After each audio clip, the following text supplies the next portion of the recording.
உங்கள் நோட்டும் எனக்கு தேவையில்லை, உங்கள் ஓட்டும் எனக்கு தேவையில்லை. அந்த செல்போனை நோண்டி நியூஸ், உங்க கேர்ள் ஃப்ரெண்டோட மெசேஜ், காலையில எந்திரிச்ச உடனே அதை பார்த்து என்ன புடுங்க போறீங்க? ஒரு நிஜமான பணக்காரன் யார் தெரியுமா? வெறும் பணம் உடையவன் கிடையாது.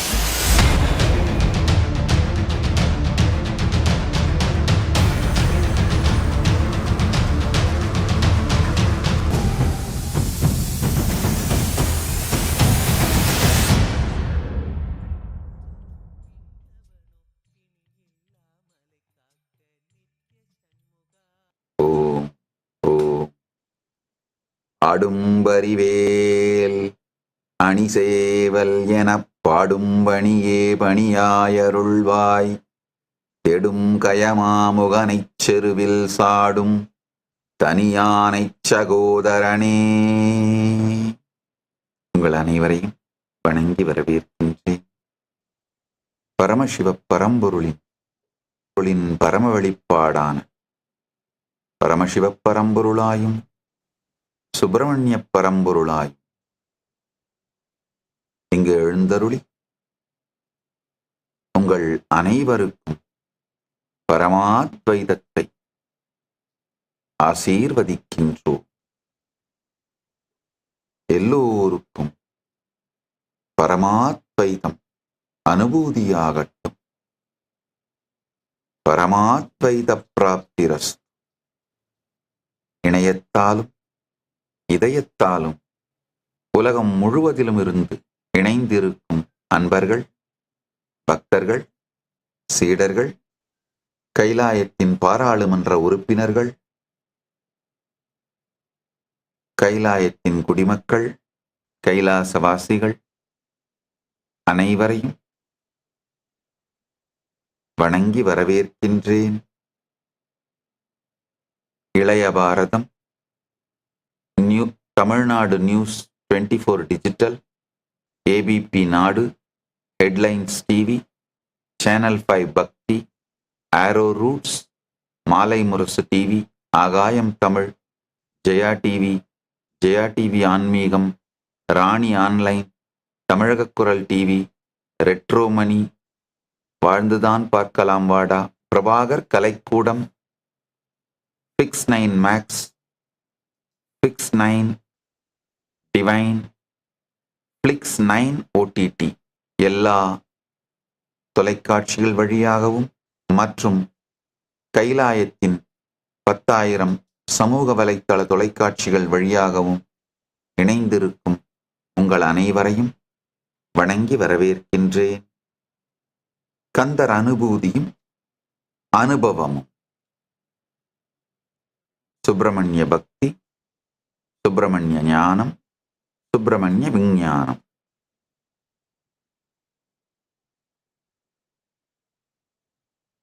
இவற்றை உங்களுக்குள் அனுபூதியாக வழங்குவதே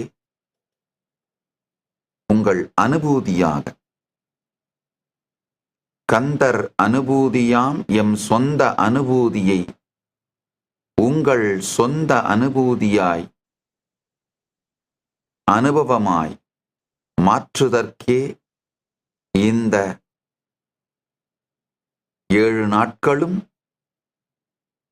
கந்த சஷ்டி மகோத்சவம், சத்சங்கங்கள், ஆழ்ந்து கேளுங்கள்.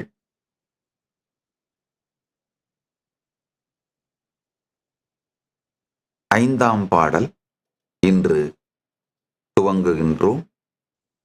மகமாயை களைந்திட வல்லபிரான் முகம் ஆறும் ஒழிந்தொழிந்திலனே, அகம்மாடை மடந்தையர் என்று அயரும் செகமாயையுள் நின்று தயங்குவதே.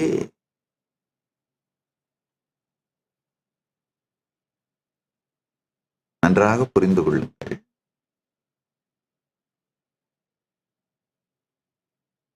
ஜீவன் தன்னிடம் இல்லாதது எது என்று நினைக்கின்றதோ அவைகளைத்தான் ஜெகமாகவும் ஈஸ்வரனாகவும் வெளிப்படுத்தி பார்க்கிறது. ஜீவன் உள்ளுலகத்தில் தன்னிடம் என்னவெல்லாம் இல்லை என்று நினைக்கின்றதோ அதையெல்லாம் ஈஸ்வரனாகவும், வெளி உலகத்தில் தனக்கு என்னவெல்லாம் தன்னிடம் இல்லை என்று நினைக்கின்றதோ அதையெல்லாம் ஜெகமாகவும் வெளிப்படுத்தி பார்க்கின்றது. ஆழ்ந்து புரிந்து கொள்ளுங்கள். ஜீவ, ஈஸ்வர, ஜெகத் மூன்றுமே நாம் வெளிப்படுத்தி நமக்குள் விளையாடும் விளையாட்டு. ஒவ்வொரு சத்தியமாக உள்வாங்கினீர்களானால், நான் இப்ப சொல்ற இந்த வார்த்தை தத்துவம் அல்ல, சத்தியம் என்று புரியும்.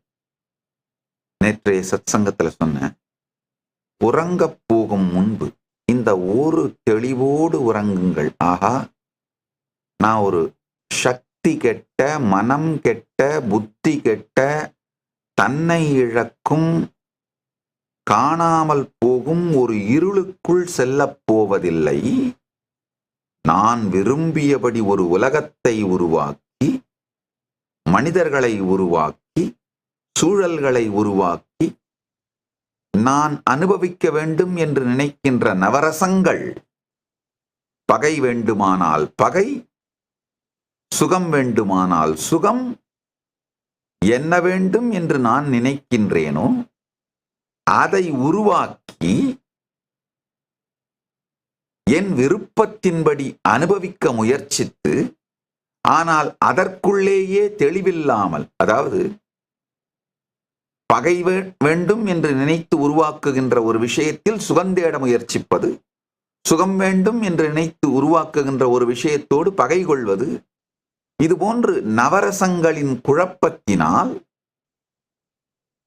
அந்த குழப்பத்தையும் ரசித்து ருசித்து அனுபவித்து எனக்கென்று ஒரு உலகத்தையே உருவாக்கி வாழுகின்ற ஒரு மிகப்பெரிய சக்தி மண்டலத்திற்குள் நான் நுழைகின்றேன் என்கின்ற தெளிவோடு நுழையுங்கள். கனவும், கனவில் வரும் அனுபவங்களும், அதில் வரும் குழப்பங்களும், ஏக்கங்களும், எதிர்பார்ப்புகளும், மிரட்டல்களும், பயங்களும் உங்கள் மீது திணிக்கப்படவில்லை. அவை உங்களுடைய குழம்பிய, குழப்பமான விருப்பங்களின் தொகுப்பின் வெளிப்பாடு. அதே போல இந்த நனவும் உங்கள் மீது திணிக்கப்படவில்லை. சத்தியத்தை முழுமையாக, படிப்படியாக புரிந்து கொள்ளுங்கள். மகமாயை களைந்திட வல்லபிரான் முகம் ஆறும் ஒழிந்து ஒழிந்திலனே அகம் மாடை மடந்தையர் என்று அயரும் சகமாயையுள் நின்று தயங்குவதே. அருணகிரிநாத பெருமான் பாடுறாரு. இதுல ஒவ்வொரு வார்த்தையாக புரிந்து கொள்ளுங்கள். இதுல 2 வார்த்தை உபயோகப்படுத்துறார். சகமாயை, மகமாயை. நீங்கள் உங்களிடம் எது இல்லை என்று நினைக்கின்றீர்களோ அதை உருவாக்கி பார்ப்பது ஜெகமாயை. நம் எல்லோருடைய ஜெகமாயையும் ஒன்றாகச் சேர்ந்து நம்முடைய ஷேர்டு ரியாலிட்டி, அதுதான் மகமாயை. நன்றாக புரிந்து கொள்ளுங்கள். உங்களுடைய ரியாலிட்டி, அதாவது நீங்க எது உங்களுக்கு இல்லைன்னு நினைக்கிறீங்களோ அதையெல்லாம் தான் வெளியில ப்ரொஜெக்ட் பண்ணி பார்ப்பீங்க. உங்களுக்கு நல்லா தெரியும். பசியோட இருக்கும் பொழுதுதான் நீங்க ரோட்ல டிராவல் பண்ணும் பொழுது ரெஸ்டாரண்ட் போர்டு கண்ணில் படும். பசி இல்லாம போகும்போது ரெஸ்டாரண்ட் போர்டு கண்ணில் படாது. எத்தனை ரெஸ்டாரண்ட் போர்டு இருந்தாலும் உங்களுக்கு என்ன வேண்டுமோ அதைத்தான் வெளியில ப்ரொஜெக்ட் பண்ணி பார்க்கறீங்க. வெளி உலகத்தில் கிடைக்காது. ஆனா உங்களுக்கு வேணும்னு நினைக்கிறது, உங்ககிட்ட இல்லைன்னு நினைக்கிறது தான் ஈஸ்வரனா ப்ரொஜெக்ட் பண்ணி பார்க்கறீங்க.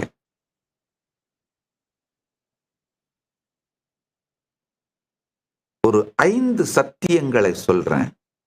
இந்த 5 சத்தியங்களை படிப்படியா பொறுமையோடு ஆழ்ந்து கேளுங்க. முதல்ல என்ன பண்ணுங்க,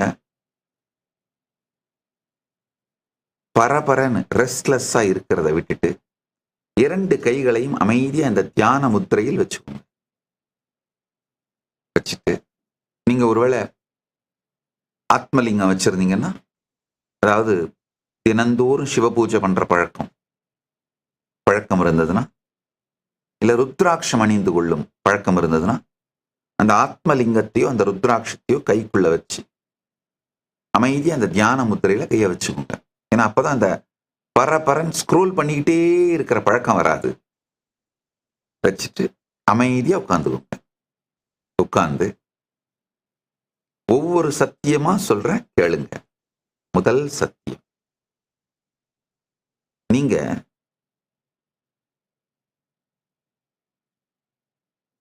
கோடிக்கணக்கான அணுக்களின் தொகுப்பு. அணு அப்படின்னு சொன்ன உடனே நீங்க உங்க அறிவியல் புத்தகத்துல படிச்சிருப்பீங்க, ரவுண்ட் ரவுண்டா போட்டு காட்டியிருப்பாங்க. அத மனசுல எடுத்துட்டு வந்து ஒரு சின்ன சின்ன சின்ன சின்ன சின்ன சின்ன சின்ன கோடிக்கணக்கான பருப்பொருள், ஒரு பால்ஸ் மாதிரி, இல்ல சின்ன சின்ன சின்ன கோடிக்கணக்கான துகள் கல் மாதிரி, அந்த மாதிரி ஏதோ அப்படின்ற அதெல்லாம் கலந்த, அதெல்லாம் சேர்ந்த ஒரு பொருள் நீங்க நினைக்காதீங்க, கிடையாது. அணுவை பற்றி புரிந்து கொள்ள வேண்டும். அணுனா என்னன்னா, உண்மையில 99.99999% ஆஃப் த அணு உள்ள வெற்றிடம் காலி. ஔவையார் சொல்றாரு பாருங்க, அணுவை துளைத்து 7 கடலை புகட்டின்னு. அது உண்மையில சாத்தியம். திருக்குறளை பற்றி சொல்லும் பொழுது சொல்றாங்க இல்லையா, அதுக்கு முன்னாடி இன்னொருத்தர் வந்து கடுகை துளைத்து 7 கடலை புகட்டின்னு திருக்குறளை பற்றி புகழ்ந்துருவாரு. ஔவையார் இல்லை, அதை விட அது திருக்குறள் உயர்ந்ததுன்னு சொல்றதுக்காக அணுவை துளைத்து 7 கடலை புகட்டின்னு அவை பிராட்டி சொல்வாங்க. அது மாதிரி ஆழ்ந்து கேளுங்கள். அணுவை துளைத்து 7 கடலை புகட்டி, அவை பிராட்டி அணுவை துளைத்து 7 கடலை புகட்ட சொல்றாங்க. புகட்டி அப்படின்னு புகட்டி குரல் பண்ணியிருக்குன்னு சொல்றாங்க. ஆழ்ந்து புரிந்து கொண்டோமானால் அது சாத்தியம். காரணம் என்னன்னா, அணு அப்படிங்கிறது பிசிக்கல், ஒரு பருப்பொருள் கிடையாது. அணு அப்படிங்கிறது குவாண்டம் ஃபீல்ட். அப்படின்னா என்னன்னா, நாம எல்லாருமே கோடிக்கணக்கான குவாண்டம் ஃபீல்டோட மொத்த தொகுப்பு. கோடிக்கணக்கான பருத்துகள்கள், பிசிக்கல் பொருளோட மொத்த தொகுப்பு கிடையாது. நீங்க உங்களை கோடிக்கணக்கான பிசிக்கல் பொருட்களோட மொத்த தொகுப்புன்ற தவறான கருத்து உங்களை பற்றி வைக்கும் பொழுது வாழ்க்கையில் கோடிக்கணக்கான தவறான முடிவுகளை எடுக்கிறீங்க. நீங்க உண்மையில கோடிக்கணக்கான குவாண்டம் ஃபீல்டோட தொகுப்பு. அப்போ நீங்களாக உங்களை உணருகின்ற, நிரந்தரமாக நீங்கள் இருப்பதாக நீங்கள் நினைத்துக் கொண்டிருக்கின்ற இது எல்லாமே குறை சத்தியம். முறையான சத்தியங்களை உணர்ந்தீர்களானால் குறை சத்தியத்திலிருந்து நிறை சத்தியத்திற்கு நீங்கள் செல்லலாம். உங்களை கோடிக்கணக்கான பருத்துகள்கள், பிசிக்கல் ஸ்தூலமான பிசிக்கலான பொருட்களோட தொகுப்புன்னு நீங்கள் நினைத்தீர்களானால் அது குறை சத்தியம். ஆழ்ந்து புரிந்து கொள்ளும். அது நிறை சத்தியம் கிடையாது. நீங்க கோடிக்கணக்கான குவாண்டம் ஃபீல்டோட தொகுப்பு. ஏன்னா ஒவ்வொரு அணுவும் ஒரு குவாண்டம் ஃபீல்ட். இதுல ஒரு நல்ல விஷயம் என்னன்னா, இதை புரிந்து கொள்வதனால உங்களை நீங்கள் எப்படி வேண்டுமானாலும் வடிவமைத்துக் கொள்ள முடியும்.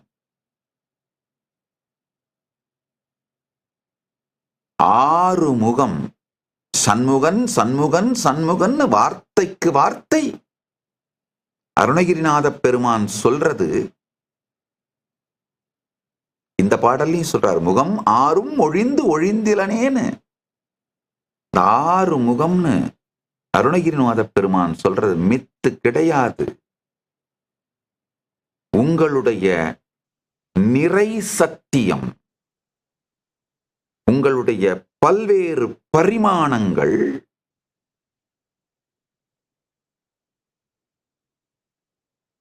நீங்க குவாண்டம் ஃபீல்டுன்னு புரிஞ்சுக்கிட்டீங்கன்னா, நீங்க ஆறு முகம்னு அந்த சத்தியம் புரியும். அதுதான் நீங்க ஆறு முகத்தோடு இருப்பவர்ன்றதான் நிறை சத்தியம். ஒரு முகத்தோடு நீங்க இருக்கிறதா நினைக்கிறது குறை சத்தியம். இந்த குறை சத்தியம் வரும் போகும், நிறை சத்தியம் நித்தியமாய் இருக்கும்.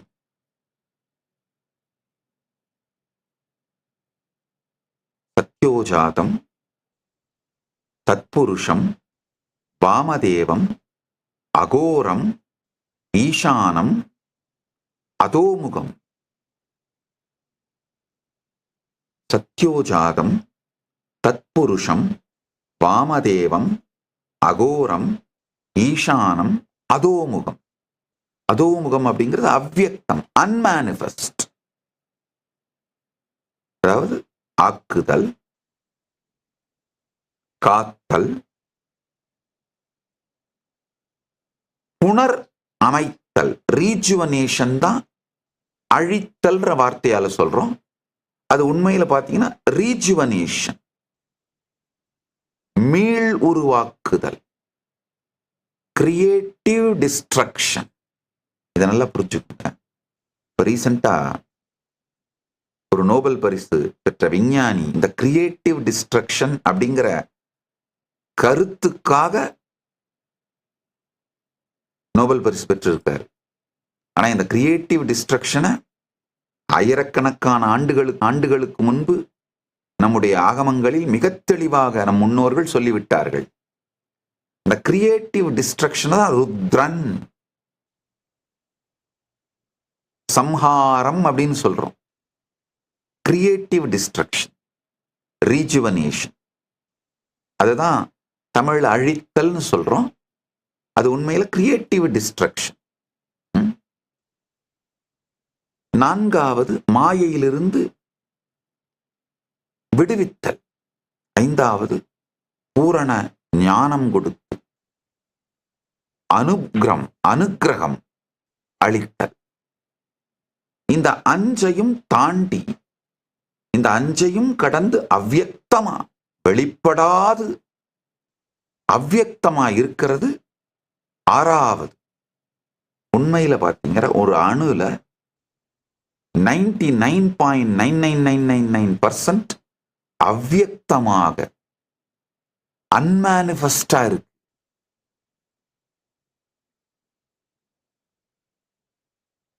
.0000001% தான் யக்தம். ஆழ்ந்து புரிந்து கொள்ளுங்கள். நாம எல்லாருமே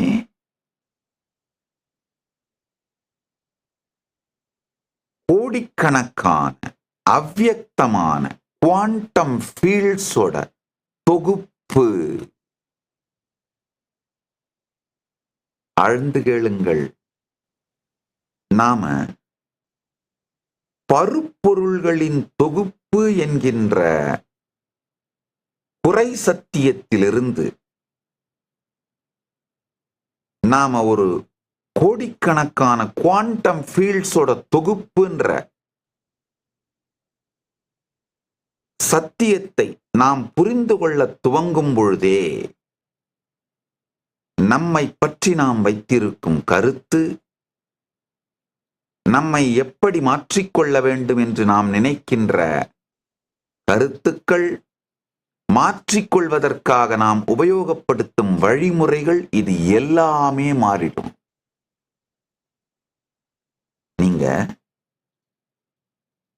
வெறும் பருப்பொருளின் தொகுப்புன்னு உங்களை நினைச்சிங்கன்னாலே உங்களுடைய பாசிபிலிட்டியே ரொம்ப கம்மி.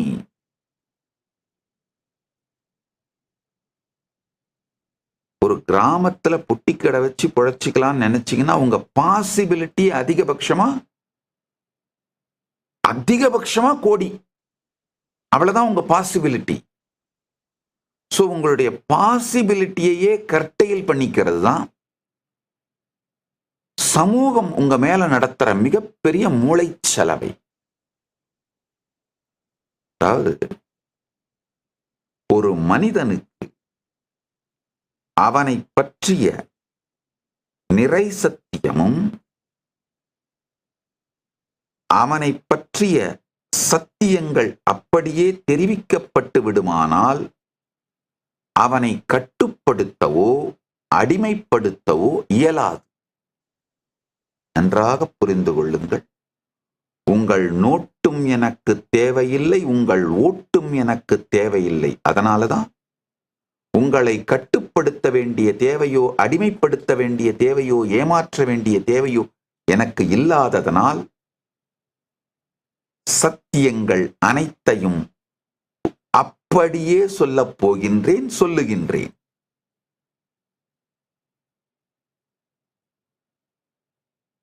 நீங்க ஒரு குவாண்டம் ஃபீல்டு,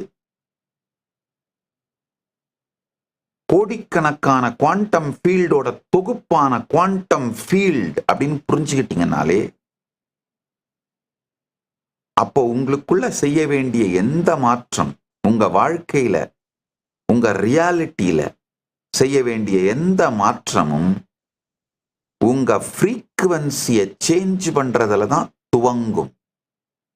உங்களை பற்றி நீங்கள் வைத்திருக்கும் கருத்தை மாற்றுவதில்தான் துவங்கும்.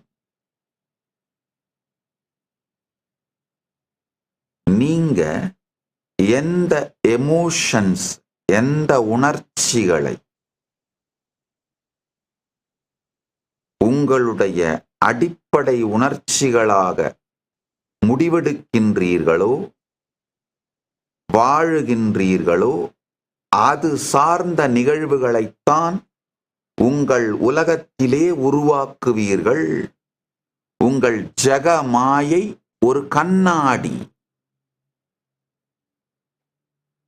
நவரச உணர்ச்சி கொந்தளிப்புக்கு அடிமையா இருந்தீங்கன்னா எப்படி உங்க நாக்கு காரசாரமான அறுசுவை உணவுக்கு அடிமைப்படுதோ அதே மாதிரி உங்க மனம் நவரச உணர்ச்சி கொந்தளிப்புகளுக்கு அடிமைப்படும். நவரச உணர்ச்சி கொந்தளிப்புகளுக்கு அடிமைப்படுகின்ற மனம் இந்த ஜெகமாயை எனும் கண்ணாடியில் அதைத்தான் பார்க்கும். கண்ணாடியை பார்க்கும் நாயைப் போலே, கண்ணாடி முன்னிற்கும் புலியைப் போலே. கண்ணாடி முன்னாடி ஒரு நாய் நின்னா இன்னொரு நாயைத்தான் முன்னாடி பார்க்கும். உருன்னு கண்ணாடியோட சண்டை போட்டுட்டு இருக்கும். கண்ணாடியை உடைத்தாலும் அடிபடப் போவது நாய்க்குத்தான். கண்ணாடி துண்டுகள் சொருகி கஷ்டப்பட போறது நாய் தான். புலியே ஆனாலும் கண்ணாடி முன்னின்று சண்டையிட்டு கொண்டிருந்தால் அடிபடப் போவதும் அழியப் போவதும் காயப்பட போவதும் புலிதான். அது மாதிரி நவரச உணர்ச்சி கொந்தளிப்புக்கு அடிமைப்பட்ட மனத்தோடு நீங்கள் இந்த ஜெகமாயை எனும் கண்ணாடியை பார்ப்பீர்களானால் அதுதான் இங்க பிரதிபலிக்கும், அதுதான் பிம்பமாக வெளிப்படும். ஆழ்ந்து புரிந்து கொள்ளுங்கள். பயம் சார்ந்து உங்கள் நாளை துவங்குவீர்களானால் மேலும் பயத்தை அளிக்கக்கூடிய நிகழ்வுகளே உங்க வாழ்க்கையில வரும். மிகுந்த அமைதியோடும்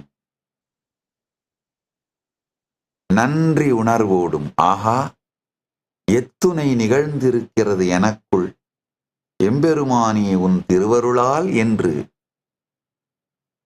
மிகுந்த நிறை உணர்வோடு உங்கள் நாளை துவங்குவீர்களானால் அது சார்ந்த நபர்கள், அது சார்ந்த நிகழ்வுகள், அதை பலமாக்கும் அதே சூழல்கள் உங்கள் வாழ்க்கையில் வருவதை பார்ப்பீர்கள். அதே நிறை நிலையை, அதே ஆனந்தத்தை உங்களுக்கு அளிக்கின்ற நபர்கள், அது மாதிரியான சூழ்நிலைகள், அது மாதிரியான நிகழ்வுகள் வருவதை பார்ப்பீர்கள். அதனாலதான் சொல்றேங்க, உங்க வாழ்க்கையில ஏதாவது ஒரு நல்லது வேணும்னு தான், நல்லது நடக்கணும்னு தான் என்னை தேடி வரீங்க. என்னை தேடி வருகின்ற எல்லோருக்கும் இதை வேண்டுகோளாக வைக்கின்றேன். என்னை குருவாக ஏற்றுக்கொண்ட எல்லோருக்கும் குரு வாக்காக இதை அளிக்கின்றேன். கைலாயத்தின் குடிமக்களாக மாறிய அனைவருக்கும் இது கட்டளை, அரச கட்டளையாக அளிக்கின்றேன். காலையில உங்களுடைய முதல் முகூர்த்தம் 1.5 மணி நேரம் உலகம் சார்ந்த எந்த செய்தியையும் தொடக்கூடாது, பார்க்கக்கூடாது. நம் முதல் 1.5 மணி நேரம், முதல் முகூர்த்தம், உங்களுடைய முதல் முகூர்த்தம் உங்களை நிறை சத்தியத்தில் நிறைத்து கொண்டு நிறை நிலையிலிருந்து உங்கள் வாழ்வை துவங்குவதற்கு. எந்திரிச்ச உடனே தயவு செஞ்சு அந்த செல்போனை நோண்டி நியூஸ், உங்க கேர்ள் ஃப்ரெண்டோட மெசேஜ், அந்த தருதரம் ஒரே ராத்திரில 10 தரம் உங்களை பிரேக்கப் பண்ணி 10 தரம் திரும்ப மெசேஜ் அமைச்சிருக்கும் பேச்சப் பண்றது. காலையில எந்திரிச்ச உடனே அதை பார்த்து என்ன புடுங்க போறீங்க?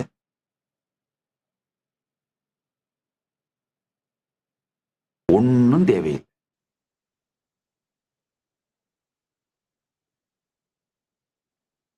இப்போ உலகத்து முழுக்க என்ன நடக்குதுன்னு தெரிஞ்சுட்டு என்ன பண்ண போறீங்க காலையில 1.5 மணி நேரத்துல? ஒன்னும் தேவையில்லை. அப்படியே என்னவோ நீங்க முடிவெடுக்காம கப்பல் கவுந்தரெல்லாம் போறதில்ல. அப்படி ஒருவேளை காலையில 1.5 மணி நேரம் நீங்க முடிவெடுக்காம கப்பல் கவுந்து போனா அந்த கப்பல் கவுந்து போகட்டும். 1.5 மணி நேரம், முதல் 1.5 மணி நேரம் உங்களுக்கு, வேற யாருக்கும் கிடையாது. உங்களை நிறைவாக்கி கொண்டு நிறை சத்தியத்திலிருந்து உங்கள் நாளை துவங்குவதற்கு தான் முதல் 1.5 மணி நேரம். யோகா பண்றதுக்கு, பார்க்கறதுக்கு, தியானம் பண்றதுக்கு, அசிஸ்ட் பண்றதுக்கு உதவி தேவைப்பட்டு அதுக்காக உங்க டிவைஸ் செல்போனை யூஸ் பண்ணி, லேப்டாப்பையோ செல்போனையோ யூஸ் பண்ணா பரவாயில்ல. வேற எந்த சமூக விஷயங்களிலும் வெளி உலக விஷயங்களுக்காகவும் தொடக்கூடாது, தொடாதீர்கள்.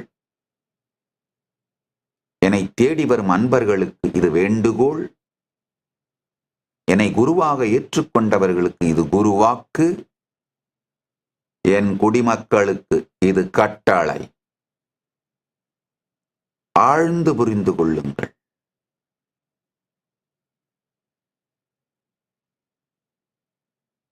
வாழ்க்கைய என்ன ஃப்ரீக்வன்சியில துவங்கறீங்களோ அதை வைத்துத்தான் இந்த ஜெகமாயை உங்களுக்கு அனுபவம் ஆகும். ஜெகமாயையின் அனுபவத்தை மாற்றணும்னா உடல் நலம் வேணும்னு நினைச்சாலும் சரி, மனநலம் வேணும்னு நினைச்சாலும் சரி, பொருளாதார வளம் வேணும்னு நினைச்சாலும் சரி, இனிமையான உறவுகள் வேணும்னு நினைச்சாலும் சரி, வாழ்க்கை ஆனந்தமயமா இருக்கணும்னு நினைச்சாலும் சரி, வாழ்க்கையில் என்ன அடையணும்னு நினைச்சீங்கனாலும் சரி, ஜீவன் முக்தி அடையணும்னு நினைச்சீங்கனாலும் சரி, என்ன வேணுமானாலும் அந்த முதல் 1.5 மணி நேரம், முதல் முகூர்த்தத்தில், நீங்க தூக்கத்திலிருந்து விழித்த உடனே அந்த முதல் முகூர்த்தத்தில் தான் நீங்கள் உங்கள் வாழ்க்கையை வடிவமைக்கின்றீர்கள்.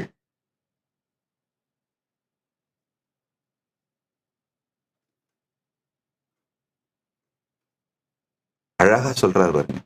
மகமாயை களைந்திட வல்லபிரான் முகம் ஆறும் மொழிந்து ஒழிந்திலனே அகம் மாடை மடந்தையர் என்று அயரும் செகம் மாயையுள் நின்று தயங்குவதே. முதல் 1.5 மணி நேரம் அகம், உங்களுடைய அகங்காரம் சார்ந்து உங்களை பத்தி நீங்க வச்சிருக்கிற குறை சத்தியங்களை பலமாக்குகின்ற எந்த செயலையும் செய்யாதீர்கள். மாடை, மயக்கம், கன்ஃபியூஷன், டெல்யூஷன், யாரோ ஒருத்தர் ஏதோ ஒரு நாட்டுல குண்டு போட்டா உங்களுக்கு என்ன ஆக போகுது? சும்மாவே உங்களுடைய வாழ்க்கையில் சம்பந்தமில்லாதவைகளோடு உங்களை உணர்ச்சி ரீதியாக, உணர்வு ரீதியா தொடர்பு படுத்திக்கிறது.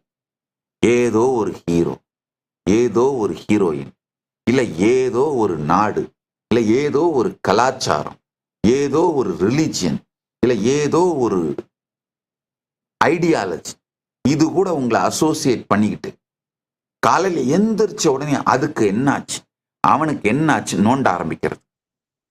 என்ன பண்ண போறீங்க? மடந்தை, இல்லைன்னா அவன் என்ன பண்றான், இவன் என்ன பண்றான். தயவு செஞ்சு முதல் 1.5 மணி நேரமாவது மொத்தமா ஒதுக்கி வச்சுட்டு ஜெகமாயையுள் நின்று தயங்கும் இந்த குறை சத்தியங்களை நம்மை ஆக்கிரமிக்காமல் முதல் 1.5 மணி நேரம் இந்த குறை சத்தியங்கள் உங்களை பேய் மாதிரி பிடிச்சிருச்சுன்னா நாள் முழுக்க அப்படியே தான் இருக்கும். ஒரு நிஜமான பணக்காரன் யார் தெரியுமா? வெறும் பணம் உடையவன் கிடையாது. முதல் 1.5 மணி நேரத்தை தனக்கு சுதந்திரமாக வைத்திருப்பவன் தான் ஒரு நிஜமான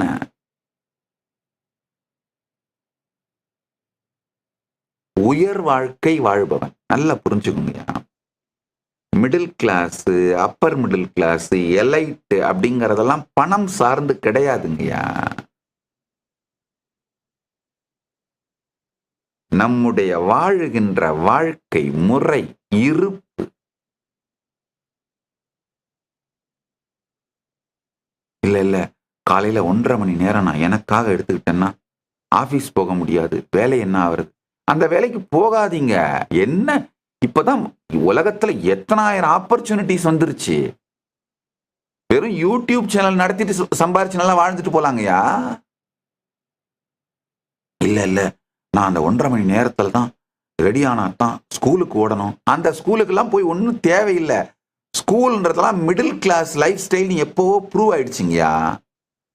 ஸ்கூல்ல மட்டும் படிச்சவன் தான் அன்எஜுகேட்டடு. பணம் மட்டும் வச்சிருக்கவன் தான் ஏழை.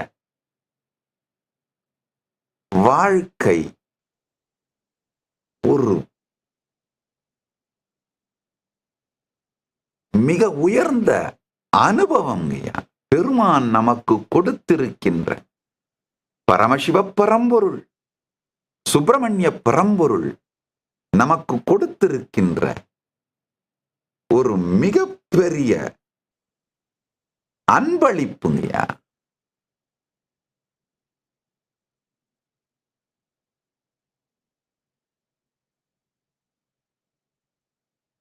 அதை பிரிச்சே பார்க்காம, பெருமான் கொடுத்ததை திறந்து கூட பார்க்காமல் வாழ்ந்து முடித்துவிட்டு சென்று விடுகின்றார்கள் பெரும்பாலானோர்.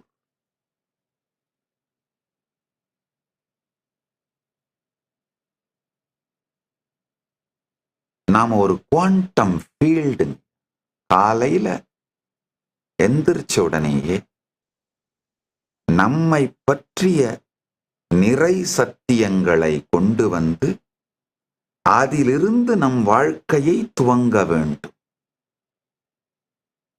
இந்த 6 நாளும் இதை முயற்சி பண்ணுங்க. இந்த 6 நாளையும் இதை செய்யுங்க.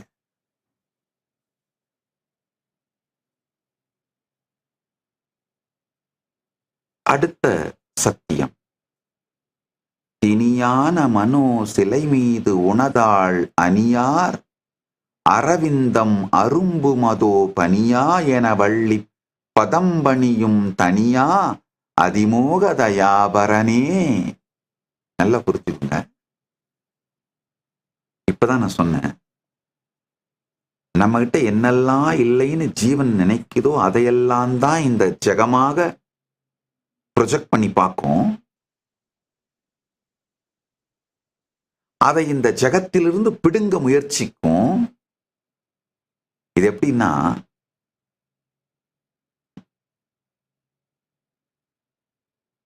வாயில ஒரு பெரிய மாமிச துண்டை கவ்விக்கொண்டிருக்கின்ற புலி, அதாவது ஒரு மானை அடித்து கொன்று வாயில கவ்விட்டு ஒரு புலி வரும்போது முன்னாடி ஒரு மிகப்பெரிய கண்ணாடி இருக்கு. இந்த மான் தன்னுடைய வாயில தான் இருக்குன்றது அதுக்கு தெரியாம தான் முன்னாடி இன்னொரு புலி வச்சிருக்கு அப்படின்னு அந்த புலியோடு சண்டையிட்டு அந்த மானை பிடுங்கி விடலாம், அந்த மாமிசத்தை பிடுங்கி விடலாம்னு அந்த கண்ணாடியோடு அடிச்சு மோதி அந்த கண்ணாடி உடைஞ்சி குத்தி இந்த புலி செத்து ஒழிந்த கதை தான் உங்க எல்லாருடைய கதையுமே. தன்னிடம் இல்லை என்று நினைப்பதை ஜகத்தின் மீது ஏற்றி ஜகத்திடம் போரிட்டு சண்டையிட்டுத்தான் அதை பிடுங்கி அனுபவிக்க வேண்டும் என்று தவறான கருத்தை நமக்குள் வைத்துக்கொண்டு, இதெல்லாம் சமூகம் மூளைச்சலவை செய்த கருத்துக்கள்யா. அந்த கருத்தை வைத்துக்கொண்டு கண்ணாடியாக இருக்கும் ஜெகமாயையோடு சண்டையிட்டே நம் வாழ்க்கையை சீரழித்து விடுகின்றோம். நம்முடைய மை வேர்ல்ட், நம்ம ரியாலிட்டியும் பர்சனல் ரியாலிட்டியும் ஷேர்டு ரியாலிட்டி, மகாமாயை, நாம எல்லாரும் ரியாலிட்டின்னு சொல்ற ஒண்ணு, நாம எல்லாரும் ரியாலிட்டின்னு சொல்றதுதான் இந்த உலகம். இதுக்கான விதிகள்னு வச்சிருக்கோம் இல்லையா, இயற்கை விதிகள், நாட்டு விதிகள். இந்த இயற்கை விதிகள் அப்படிங்கிறது நீ குதிச்சா கீழே விழுவ, அடிபடும். நாட்டோட விதிகள் அப்படின்னா இதை செஞ்சினா உனக்கு தண்டனை, இதை செய்யலைன்னா உனக்கு தண்டனை அப்படின்லாம் வச்சிருக்கோம் இல்லையா. இதெல்லாம் சேர்ந்தது மகமாயை, அதாவது ஷேர்டு ரியாலிட்டி மகமாயை, மகாமாயை. பர்சனல் ரியாலிட்டி ஜெகமாயை. இன்னொரு சத்தியம் பாருங்க, நமக்கு என்னவெல்லாம் நம்மிடம் இல்லைன்னு நினைக்கிறோமோ அதையெல்லாம் வெளி உலகத்து மேல போர்த்தி ஜெகத்துக்கிட்ட அதெல்லாம் இருக்குன்னு நினைச்சு ஜெகத்தை ப்ரொஜெக்ட் பண்ணி பார்ப்போம். அதே மாதிரி நம்ம கிட்ட இல்லாதது ஜெகத்துக்கிட்டையும் இல்லைன்னு நினைக்கிறதெல்லாம் ஈஸ்வரனா ப்ரொஜெக்ட் பண்ணி பார்ப்போம்.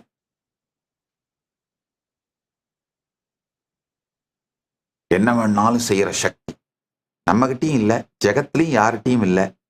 அப்போ அது வச்சிருக்கிற ஒருத்தர் இருக்கார், ஈஸ்வரன்.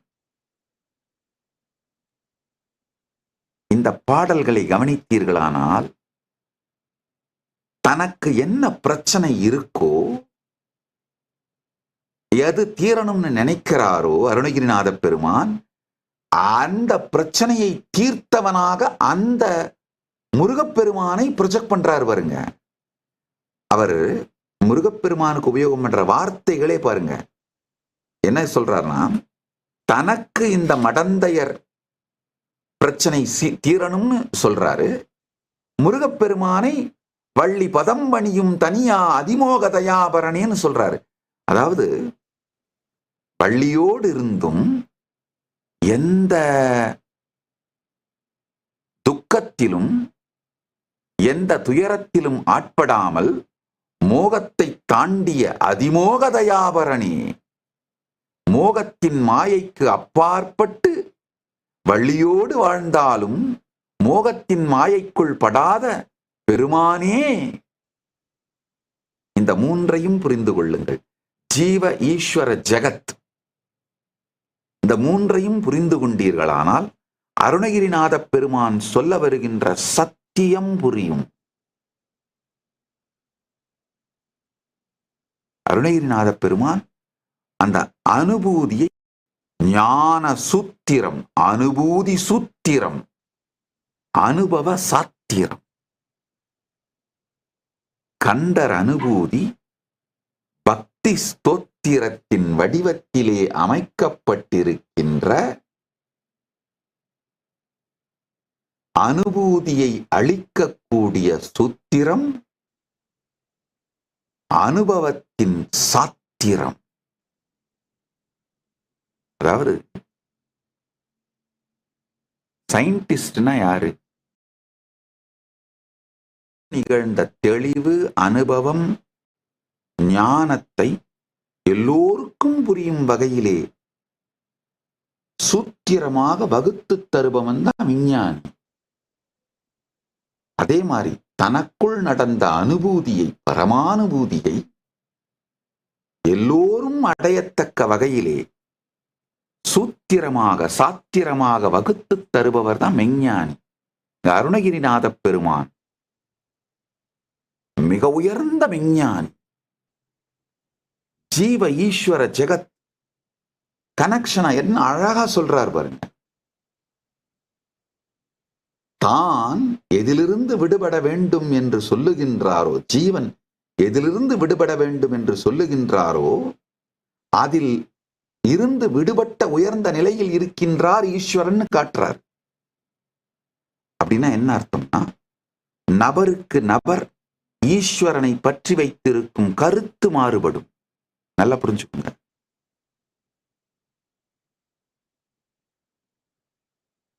பரம்பொருள் ஒன்று, ஆனால் பரம்பொருளை பற்றி நாம் வைத்திருக்கும் கருத்து நபருக்கு நபர் மாறுபடும். அதனாலதான் நம்முடைய சனாதன இந்து தர்மத்தின் மிக உயர்ந்த அருமையான ஒரு சத்தியம் இஷ்ட தெய்வ பரத்வ சத்தியம். உங்களுடைய இஷ்ட தெய்வம் தான் பரம்பொருள். பரம்பொருளை உங்களுடைய ஈஸ்வரன் வடிவத்தில் பார்த்தீர்களானால் போதுமானது. உங்களுக்கு யார் ஈஸ்வரனோ, அதாவது நீங்க எது உங்களுக்கு குறைன்னு நினைக்கிறீங்களோ அதன் நிறைவாகத்தான் உங்களுடைய பரம்பொருளை பார்ப்பீங்க. அது மாதிரி பார்த்தால் கூட போதும், நீங்கள் பரத்தை அடைந்து விடுவீர்கள்.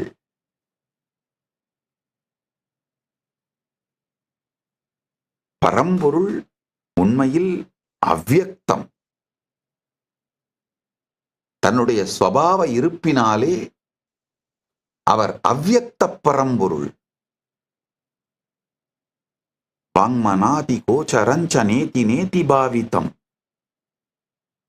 வாங் மனம் இவை அனைத்திற்கும் அப்பாற்பட்டு இது அல்ல, இது அல்ல, இது அல்ல என்று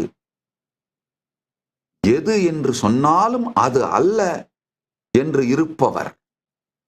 இதுதான் நீங்க எதை சொன்னாலும் அது அல்ல அப்படின்னும் போது நீங்கள் எதை ஈஸ்வரனாக உங்களுடைய இஷ்ட தெய்வமாக பார்க்கின்றீர்களோ அதை பிடித்தாலே போதும். அவர் பரம் என்று நீங்கள் நினைத்தால் தவறில்லை. இந்த பரத்துவ ஸ்தாபிதத்து சண்டையிலே ஆன்மீக தேடுதலையே விட்டுவிட்டு மொத்த மேலை நாட்டு சமூகமும் முழு நாத்திகர்களாகவோ அல்லது குறை நாத்திகர்களாகவோ மாறிப்போய் கிடக்கின்றது. நல்லா புரிஞ்சுக்கோங்க. மொத்த மேலை நாட்டு சமூகத்திலும் ஆன்மீக தேடல் அழிந்து விட்டது. காரணம் என்னன்னா, ஒரு கடவுளை பரம் என்று நிரூபிப்பதற்கான முயற்சி நம்ம சனாதன ஹிந்து தர்மத்தோட மிகப்பெரிய நன்மை என்னன்னாங்க, இந்துக்களாக பிறந்த நீங்கள் எல்லோரும் பெருமைப்படுங்கள். உங்களுடைய ஆன்ம தேடுதல் அழியவே இயலாத வகையில்தான் இந்த சம்பிரதாயமே வடிவமைக்கப்பட்டிருக்கின்றது. உங்களுக்கு எது கடவுளோ அது பரம். விஷ்ணு பரமா, சிவம் பரமா, முருகன் பரமா, தேவி பரமா, சூரியன் பரமா, இல்ல உங்க குலதெய்வம் தான் பரமான்னு பிரச்சனைக்குள்ளேயே போக வேண்டாம். உங்கள் இஷ்ட தெய்வம் பரம்.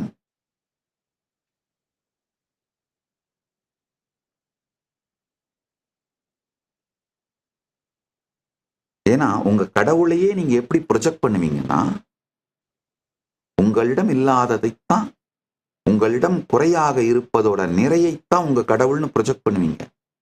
அதை பற்றி அதை தேடினீர்களானாலே, உங்கள் ஈஸ்வரனை தேடினாலே, உங்கள் இறையை நீங்கள் தேடினாலே பரம்பொருளை அடைந்து விடுவீர்கள். அடுத்தவன் பொழப்பு நமக்கு எதுக்கு? அடுத்தவங்க அவங்களுக்கு விருப்பமான சாமியை கும்பிடட்டும். அவங்கவுங்களுக்கு விருப்பமான கடவுளை கும்பிடட்டும். உலகத்தை பத்தி கவலைப்படுறதையும் நிறுத்து, மற்றவங்களை பத்தி கவலைப்படுறதையும் நிறுத்து. உங்களை பார்ப்பதை மட்டும் வாழ்க்கையின் முக்கியமான முடிவாக எடுங்கள்.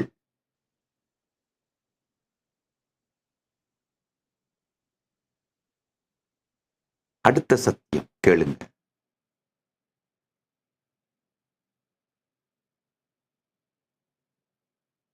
மனம்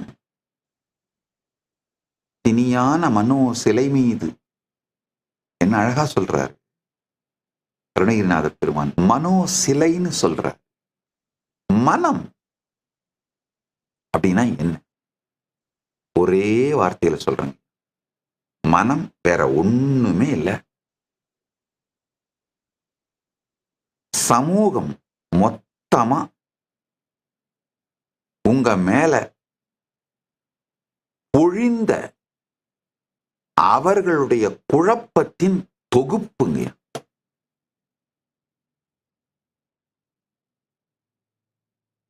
உங்க எண்ணமே உங்களுக்கு கற்றுக் கொடுக்கப்பட்ட மொழி தான், வேற ஒண்ணும் கிடையாது.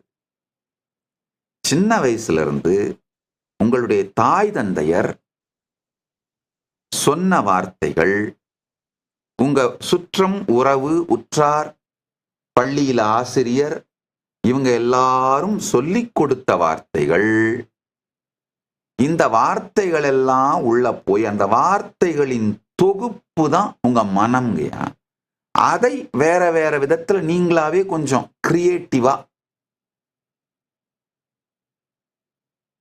பில்ட் பண்ணிட்டு விளையாடுறதா உங்கள் மனம்ங்கயா.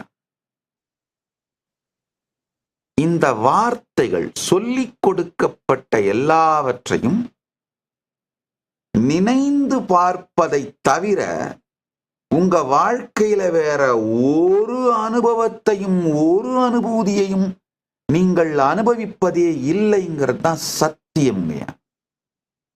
சற்றே நிமிர்ந்து பாருங்க.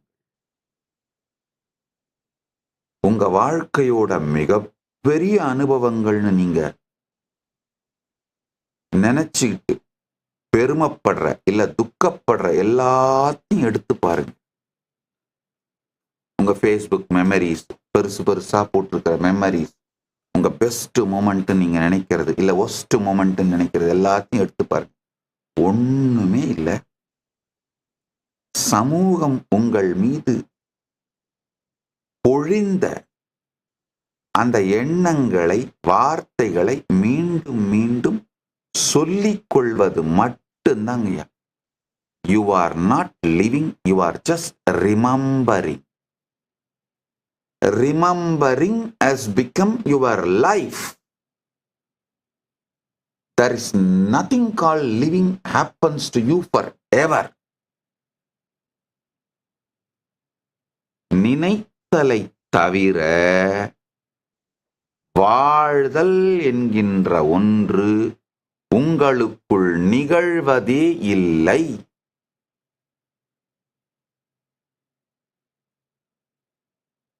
நாக்கின் ருசியானாலும் உணர்வின் ருசிகளானாலும் எந்த அனுபவமாக இருந்தாலும் சற்றே பாருங்கள், அமைதியாக பாருங்கள். அனுபவம் என்ற ஒன்று உங்களுக்குள் நிகழ்வதே இல்லை.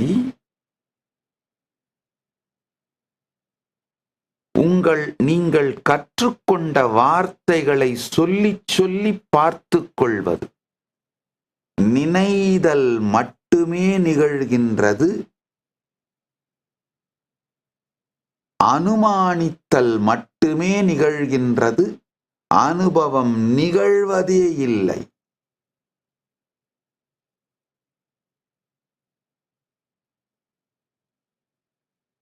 உங்க வாழ்க்கையோட துக்கம்னு நினைக்கிற மூமெண்ட்டை கூட எடுத்து பாருங்க. நினைதல் தான் பிரதானமாய் நிகழ்ந்திருக்கின்றது.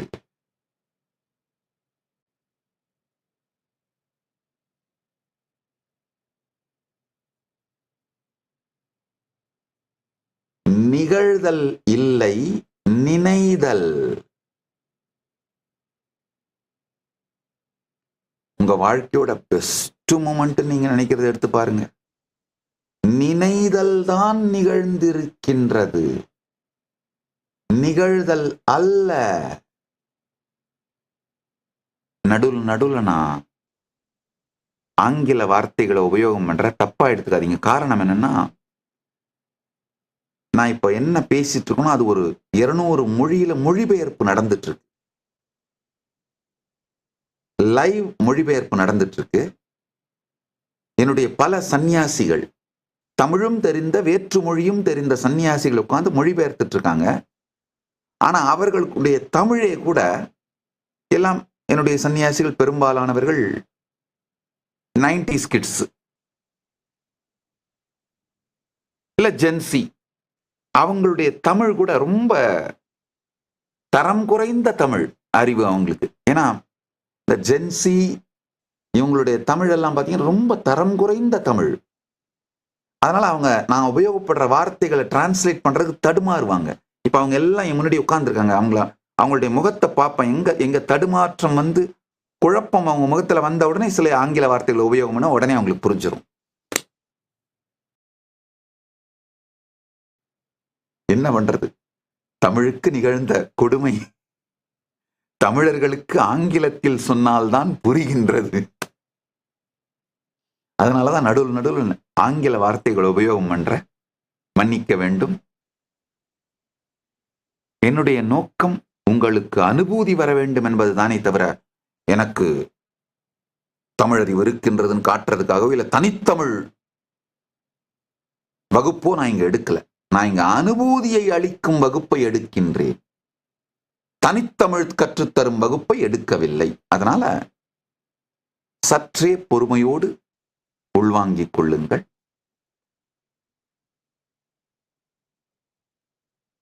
தமிழர்கள் மாத்திரம் இந்த சத்சங்கத்தை கேட்கவில்லை. ஏறத்தாழ ஒரு 8000 சீனர்கள் இப்பொழுது கேட்டுக்கொண்டிருக்கிறார்கள். சைனீஸ் சேனல்ல மட்டும் தினந்தோறும் இந்த சத்சங்கம் பலாயிரக்கணக்கான பேர் பார்க்கிறாங்க. இது மாதிரி 200 மொழி சேனல்ல லைவ் டிரான்ஸ்லேஷன் நடந்துட்டு இருக்கு.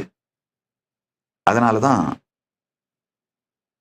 எல்லா லைவ் டிரான்ஸ்லேஷனுக்கும் நாங்க ஏஐ யூஸ் பண்றதில்ல. முடிந்தவரை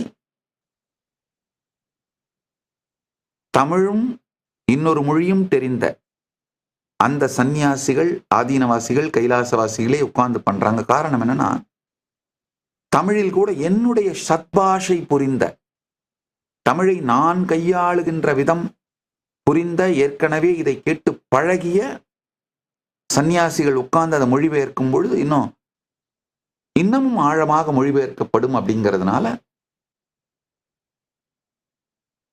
நான் பெரும்பாலும் லைவ் டிரான்ஸ்லேஷனை தான் நம்புறேன். அப்படி அது இல்லாத, சாத்தியப்படாத இடங்கள்ல மட்டும் ஏஐ டிரான்ஸ்லேஷனுக்கு யூஸ் பண்றோம். அதனால நான் ஆங்கில வார்த்தைகள், மற்ற மொழி வார்த்தைகளை உபயோகப்படுத்தினேன்னா சற்று பொறுத்துக் கொள்ளுங்கள்.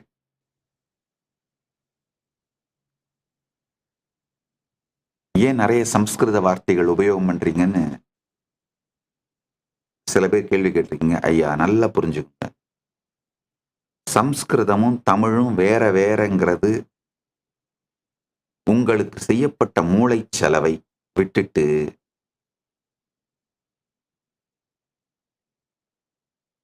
சங்கத்தமிழ் எடுத்து கொஞ்சம் புரட்டி பாருங்க. கொஞ்சம் படிங்க ஐயா. சங்கத்தமிழ் எடுத்து புரட்டி பாருங்க. அதுல எவ்வளோ சம்ஸ்கிருத வார்த்தைகள் இருக்குன்னு. இரண்டும் ஒன்றாக வளர்ந்த மொழிகள், 2 டைலக்டுங்க, வேற சத்பாஷைகள், அவ்வளவுதான். வேற காரணங்களுக்கு இது எவால்வ் ஆச்சு, அவ்வளவுதான். தனித்தமிழும் தனி சம்ஸ்கிருதமும் ஒரு மூலத்திலிருந்தே உருவானது. பெருமானுடைய உடுக்கை, அதுல இருந்துதான் இரண்டுமே உருவாச்சு. ஒரு பக்கம் உருவான சூத்திரங்கள் பாணினிக்கு கொடுத்தார், இன்னொரு பக்கம் உருவான சூத்திரங்களை அகத்தியருக்கு கொடுத்தார்.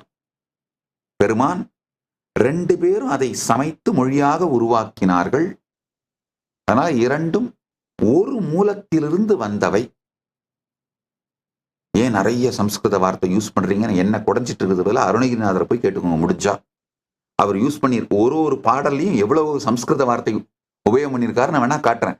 மகமாயை களைந்திட வல்லபிரான் முகம் ஆறும் ஒழிந்து ஒழிந்திலனே அகம் மாடை மடந்தையர் என்று அயரும் சகமாயையுள் நின்று தயங்குவதே. இதுல மகமாயை சம்ஸ்கிருத வார்த்தை, களைந்திட தமிழ் வார்த்தை, வல்லபிரான் சம்ஸ்கிருத வார்த்தை, முகம் தமிழ் வார்த்தை, ஆறும் தமிழ் வார்த்தை, மொழிந்து தமிழ் வார்த்தை, ஒழிந்திலனே தமிழ் வார்த்தை, அகம் சம்ஸ்கிருத வார்த்தை, மாடை சம்ஸ்கிருத வார்த்தை, மடந்தையர் தமிழ் வார்த்தை, அயரும் தமிழ் வார்த்தை, ஜகமாயை சம்ஸ்கிருத வார்த்தை, நின்று தயங்குவதே தமிழ் வார்த்தை. பார்த்துக்கோங்க போ. அதனால தயவு செஞ்சு இந்த தமிழ் சம்ஸ்கிருதம் உருட்டுறவங்க, இங்கிலீஷ் கலக்கிறேன்னு சொல்லி உருட்டுறவங்கலாம் விட்டு அமைதியா உட்கார்ந்து உள்வாங்குங்க.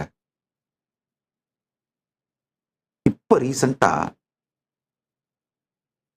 நம்ம கைலாசத்துல பிரம்மச்சரியம் எடுத்த ஒரு பிரம்மச்சாரி, அவர் என்கிட்ட கேட்டார், ரொம்ப வேகமா, நம்ம ஆதீனத்துல பூஜையெல்லாம் சம்ஸ்கிருதத்துல பண்றமே, நாம ஏன் தேவாரம் திருவாசத்துல பண்ணக்கூடாது?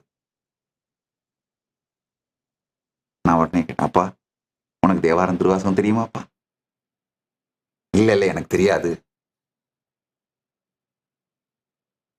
தேவாரம் திருவாசகத்துல எவ்வளவு சம்ஸ்கிருத வார்த்தை இருக்குன்னு தெரியுமாப்பா? சொல்றது செய்ப்பா.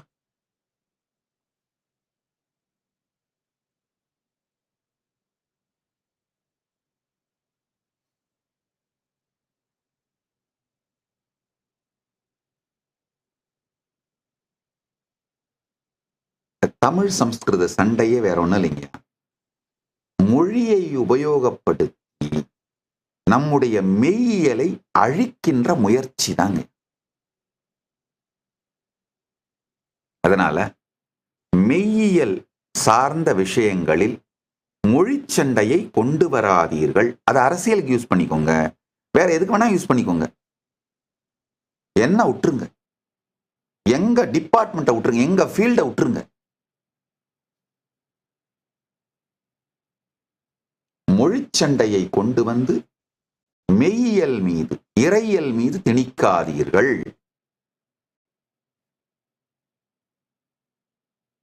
நல்லது. இப்ப ஆழ்ந்து கேளுங்க. உங்க மனம் அப்படிங்கிறதே மொத்த வார்த்தைகளோட தொகுப்பு தாங்க, வேற ஒண்ணுமே இல்லைங்க. அதனால மனத்தை நீங்கன்னு பிடிச்சுக்கிட்டு மாயைக்குள் இருக்காதீர்கள். நல்லா புரிஞ்சுக்கோங்க. உங்க மனம், உங்க மனசு, உங்க மூளைக்குள்ள, உங்களுக்குள்ள ஓடிக்கிட்டே இருக்குல்ல, எப்பவும் நிக்காம எதையாவது சொல்லிக்கிட்டு, உங்களையே ஜட்ஜ் பண்ணிக்கிட்டு, மற்றவங்களை ஜட்ஜ் பண்ணிக்கிட்டு, செல்ஃப் நெகட்டிவ் டாக்கா உங்களுக்குள்ள நிறுத்த முடியாம ஓடிக்கிட்டே இருக்குல்ல, அது நீங்க இல்லைங்கயா. இதான் முதல்ல நீங்க புரிஞ்சுக்க வேண்டிய சத்தியம். அது நீங்க இல்ல. ரொம்ப விகாரமா, அருவருக்கத்தக்க விதத்துல உண்மைய சொல்லணும்னா,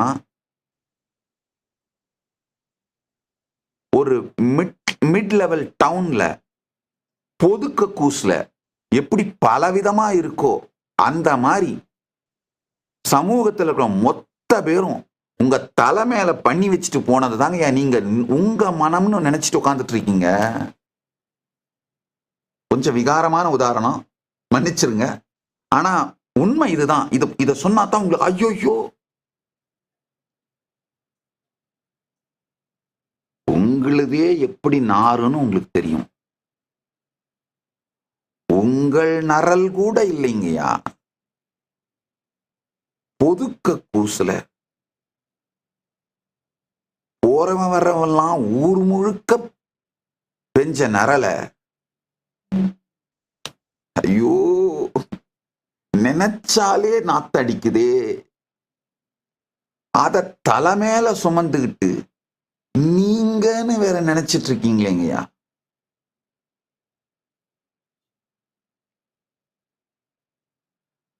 மனித மலத்தை மனிதனே சுமப்பது தவறுன்னு எப்படி சட்டம் கொண்டு வந்தார்களோ, அதே போல கைலாசத்துல ஒரு சட்டம் எடுத்துட்டு வரேன். மனித மனங்களின் மலங்கள் உங்கள் மீது பொழியப்பட்டிருப்பதனால் அதை நீங்கள் உங்கள் மனமாக சுமப்பது தவறு. அதை சுமக்க அனுமதி இல்லை.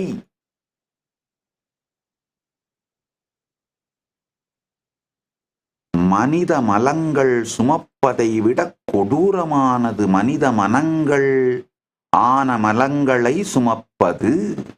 மனித மனங்களை சுமப்பவர்கள் கூட ஒரு அந்த வேலை செய்யற 2-3 மணி நேரம் சுமந்து ஓரமா வச்சுட்டு நிம்மதியாயிடுவாங்க. ஆனா மனித மன மலங்களை சுமந்து கொண்டிருக்கும் நீங்கள் வாழ்நாள் முழுக்க சுமந்து அதிலிருந்துதான் எல்லா நாத்தமும் வருதுன்னு தெரியாம சுமந்துகிட்டு, ஐயோ இதை நான் ஏஐல போட்டு விஷுவலா காட்ட விரும்பல. ஆனா நீங்களே ஏஐல போய் போட்டு அப்படியே விஷுவலா பார்த்துக்கோங்க தயவு செஞ்சு. வேணா நேத்து ட்ரம்ப் ஒரு வீடியோ ஷேர் பண்ணியிருக்கார். அதாவது பிளைட்ல இருந்து மொத்த மலத்தையும் மக்கள் மேல கொட்டுற மாதிரி. அது அவர் என்ன கருத்துக்காக ஷேர் பண்ணாரோ எனக்கு தெரியாது. அதை நான் பற்றி விமர்சிக்கவோ அதை பற்றி நான் கருத்து சொல்லவோ வரல. அந்த வீடியோவை மட்டும் சொல்றேன். அதே மாதிரி தான் நீங்களே ஒரு ஏஐ வீடியோ பண்ணி பார்த்துக்கோங்கய்யா.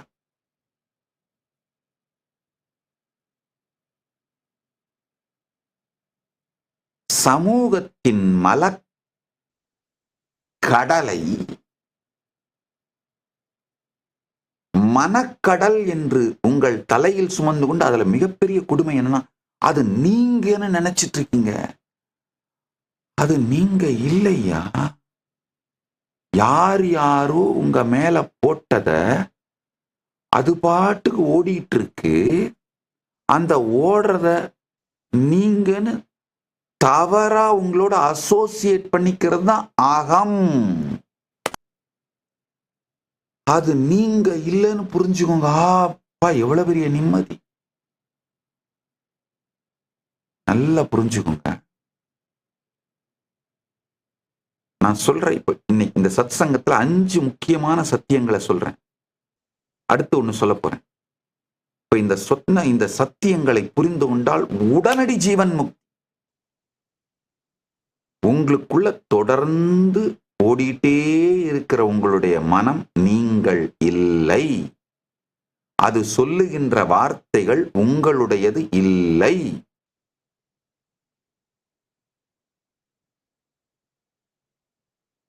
ஒரு சில நிமிடங்கள் உங்களால சுவாசத்தை நிறுத்த கட்டுப்படுத்த முடியும் அப்படிங்கறதுனாலேயே சுவாசம் உங்களுது இல்ல, அது பாட்டு தான் ஓடிட்டு இருக்கு.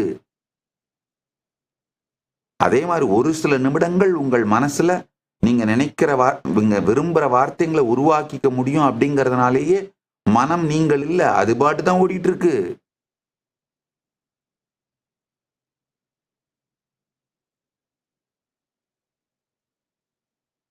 இத புரிஞ்சுக்கிட்டீங்கனாலே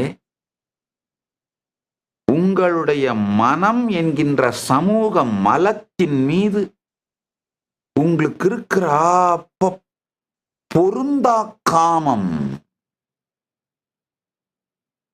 இப்போ ஒரு இளைஞனும் இளம்பெண்ணும் ஒருவருக்கு ஒருவரை நேசித்து காம வயப்பட்டு காதல் வயப்பட்டு அது கூட ஒரு பொருந்தும் காமம் இல்லையா. இங்க ஆனா உங்களுக்கும் உங்க மனதுக்கும் இருக்கின்ற உறவு பொருந்தா காமம்.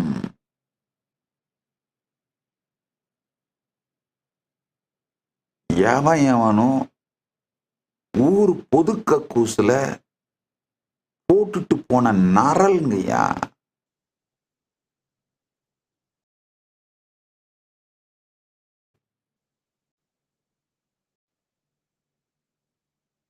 கவர்மெண்ட் பஸ் ஸ்டாண்டு எல்லாரும் பார்த்துருப்பீங்க. அதோட கவர்மெண்ட் பஸ் ஸ்டாண்டும் பஸ் ஸ்டாண்டு பொது கழிப்பிடமும் கட்டண கழிப்பிடம் கிடையாது. கட்டண கழிப்பிடம் கொஞ்சம் கிளீனா வச்சிருப்பாங்க.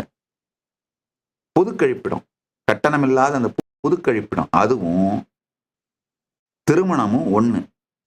ரெண்டுலயுமே உள்ள இருக்கவன் எப்படா வெளியில வரணும்னு பாக்குறான், வெளியில போவோன்னு பாக்குறான். வெளியில இருக்கவன் எப்படா உள்ள போக முடியும்னு பாக்குறான். வெளியில இருக்கவன் வயித்த முட்டிக்கிட்டு எப்படா உள்ள போக முடியும்னு பாக்குறான். உள்ள இருக்கவன் எப்படா முடிச்சிட்டு வெளியில போக முடியும்னு பாக்குறான். மனம் அப்படித்தாங்கய்யா.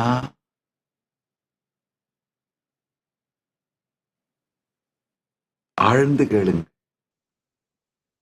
அடுத்த சத்தியம், உங்கள் கடந்த காலம் இறந்த காலம். அது இறந்து விட்டது. கடந்த காலத்தை பற்றி நீங்கள் வைத்திருக்கின்ற நினைவுகள் தான் உங்கள் கர்மமே தவிர கடந்த காலம் கர்மம் இல்லை. இது ஒரு மிகப்பெரிய சுதந்திரம்ங்கய்யா. அப்ப இந்த நினைவுகளை மட்டும் நீங்க டிராப் பண்ணிட்டீங்கன்னா நீங்கள் கர்ம விமுக்தர்களாக மாறிவிடுகிறீர்கள், கர்ம முக்தர்களாக மாறிவிடுகிறீர்கள். எந்த கர்மமும் உங்களை தொடுவதில்லை. ஆழ்ந்து கேளுங்கள்.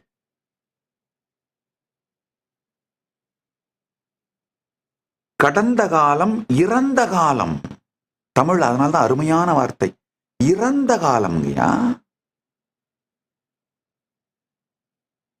எந்த கர்மமுமே உங்களை பாதிப்பதில்லை. நீங்க கடந்ததிலிருந்து நினைவுல எடுத்துட்டு வந்த நிகழ்காலத்துல வைக்கின்ற நிகழ்காலத்தில் வைத்து நீங்களாகவே உயிர் கொடுக்கின்ற கர்மங்கள் மட்டும்தான் உங்களை பாதிக்கின்றது. நிகழ்காலத்தில் வைத்து உயிர் கொடுப்பதை நிறுத்துங்கள்.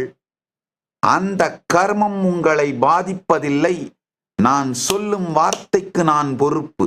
பரமசிவ பரம்பொருள் சாட்சியாக, சுப்பிரமணிய பெருமான் சாட்சியாக சொல்லுகின்றேன். கடந்த காலம், இறந்த காலம், கடந்த காலத்தில் நிகழ்ந்தவைகளை, நீங்கள் செய்தவைகள், உங்களால் செய்ய வைக்கப்பட்டவைகள், நடந்தவைகள், இதை பற்றிய நினைவை நிகழ்காலத்திற்கு கொண்டு வந்தீர்களானால், அதன் நிகழ்காலத்தில் கொண்டு வந்து அதற்கு உயிர் கொடுக்கும் பொழுது மட்டும்தான் அந்த கர்மம் உங்களை பாதிக்கின்றதே தவிர, நிகழ்காலத்திற்கு கொண்டு வராத, நிகழ்கால நினைவிற்குள் நீங்கள் கொண்டு வராத எந்த கர்மமும் உங்களை பாதிப்பதில்லை. நல்லா புரிஞ்சுக்கோங்க. இப்ப நீங்க இருக்கிற உங்களுடைய இந்த ஃபோக்கல் பாயிண்ட் உங்களை ஒரு டெலஸ்கோப் மாதிரி ஃபீல் பண்ணீங்கன்னா, பிரபஞ்சத்தோட எந்த மூலையை பார்க்கணும்னாலும் அந்த டெலஸ்கோப்ல தான் பார்க்க முடியும். இந்த டெலஸ்கோப் மொத்தமா என்ன, ஒரு உலகத்தோட மிகப்பெரிய டெலஸ்கோப்பே ஒரு 2 கிலோமீட்டர் வைடு தான் இருக்கு. ஹபிள் டெலஸ்கோப் இப்போ சைனா பில்ட் பண்ணியிருக்காங்க. இதுவே அதிகபட்சமா 2 கிலோமீட்டர் வைடு தான், விட்டு தான் இருக்கு. உங்களை அந்த டெலஸ்கோப் மாதிரி ஃபீல் பண்ணுங்க. உங்களுடைய இந்த உள்ளுணர்வு, இந்த நான் உங்களுக்கு இருக்கிற இந்த உணர்வு எந்த அனுபவமாக இருந்தால், கடந்த காலமாக இருந்தால், நிகழ்காலமாக இருந்தால், எதிர்காலமாக இருந்தாலும், இதுல தான் நீங்க அனுபவிக்கணும். எந்த கிரகம், எந்த கோள், எத்தனை கோடி ஒளி வருடங்கள் தூரம் கடந்து இருக்கின்ற ஒன்ன பார்க்கணும்னால இந்த 2 கிலோமீட்டர் விட்டு இந்த டெலஸ்கோப் உள்ள மட்டும் தான் பார்க்க முடியும். அது மாதிரி மகா கைலாசத்தையே அனுபவிக்கணும்னாலும் இப்போ உங்களுக்கு இப்போ இருக்கிற இந்த உணர்வு, இந்த ஃபோக்கல் பாயிண்ட்ல தான் அது அனுபவமாகும். பாதாள அனுபவமா இருந்தாலும் இதுல தான் அனுபவமாகும். அத்தல, சுத்தல, வித்தல, தலாத்தல, இந்த எல்லா லோகங்களானாலும், பூர், புவ, சுவ, மக, ஜன, தப, எந்த லோகமானாலும் நல்லா கேட்டுக்கோங்க. பாதாளம், ரசாதளம், மகாதளம், தலாதளம், சுதலம், விதலம், அதலம், இதெல்லாம் கீழ்லோகங்கள். பூ, நாம இருக்கிற லோகம். புவ, சுவ, இதெல்லாம் மேல், நமக்கு மேல இருக்கிறது. புவ, சுவ, மக, தப, ஜன, பிரம்ம, வைகுண்ட, ஸ்ரீபுரம், கைலாசம், மகா கைலாசம், நமக்கு மேல இருக்கிறது. எந்த லோகமானாலும், எந்த லோகத்தில் இருக்கும் எந்த கடவுளானாலும், இப்போ உங்களுக்கு இருக்கிற இந்த உணர்வில் தான் அனுபவிக்க போகின்றீர்கள். அங்க போனாலும் இந்த உணர்வு தான் இருக்க போகுது. இந்த உணர்வுல தான் அந்த அனுபூதி நடக்க போகுது. கடந்த காலமாகட்டும், நிகழ்காலமாகட்டும், எதிர்காலமாகட்டும், இந்த உணர்வுல தான் அந்த அனுபவம் நடக்க போகுது, அந்த அனுபூதி நடக்க போகுது. நம் பூமிக்கு பக்கத்தில் இருக்கிற நிலவாகட்டும், பல கோடி ஒளி வருடங்கள் தள்ளி இருக்கின்ற கிரகங்களாகட்டும், இந்த 2 கிலோமீட்டர் டெலஸ்கோப்புக்குள்ளதான் பார்க்க போறோம். அது மாதிரி எந்த அனுபூதி, எந்த அனுபவமாக இருந்தாலும் உங்களுடைய இந்த ஃபோக்கல் பாயிண்ட்டுக்குள்ளதான் நடக்க போகுது. அதனால இந்த ஃபோக்கல் பாயிண்ட இப்போ ஹேண்டில் பண்ண கத்துக்கிட்டீங்கன்னா வாழ்க்கையில ஜெயிச்சிட்டீங்க. இந்த ஃபோக்கல் பாயிண்ட்ல இப்ப பரம்பொருளை நீங்கள்தான் அப்படிங்கிறத ஸ்ரத்தையோடு பார்க்க துவங்கி விட்டீர்களானால் வாழ்க்கை முடிஞ்சது, ஜெயிச்சிட்டீங்க.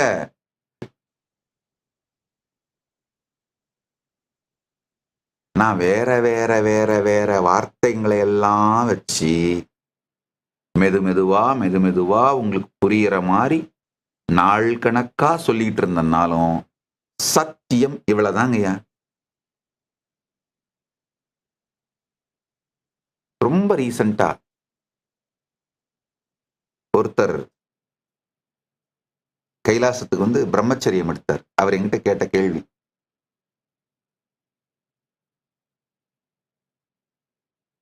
ஏன் சாமி கல்யாணம் பண்ணிக்க வேணான்னு எனக்கு தோணுது. நான் சொல்லல, அவரே கேட்டாரு, எனக்கு ஏன் சாமி அப்படி தோணுது. நான் கேட்டேன், உனக்கு தோன்றதுக்கு நான் எப்படிப்பா காரணத்தை சொல்ல முடியும்? அவர் உடனே கேள்வியை மாத்தி கேட்டார். சில நேரத்துல சந்நியாசத்தை ஆழமா நீங்க உலகத்துக்கு சொல்றீங்க, இது காரணம் என்ன சாமி? நல்ல ரொம்ப கேஷுவலா, ரொம்ப ஸ்வீட்டா, ஜாலியா நான் சொன்னேன். ரொம்ப சீரியஸா, தத்துவார்த்தமா இல்லாம ஒரு ரொம்ப ஜோவியலா சொன்னேன். ரொம்ப அழகான பொண்ணை கட்டிக்காத, அடுத்த மாசப்படுவான். ரொம்ப அசிங்கமான பொண்ணையும் கட்டிக்காத, நாளைக்கு உனக்கே பிடிக்காம போயிடும்.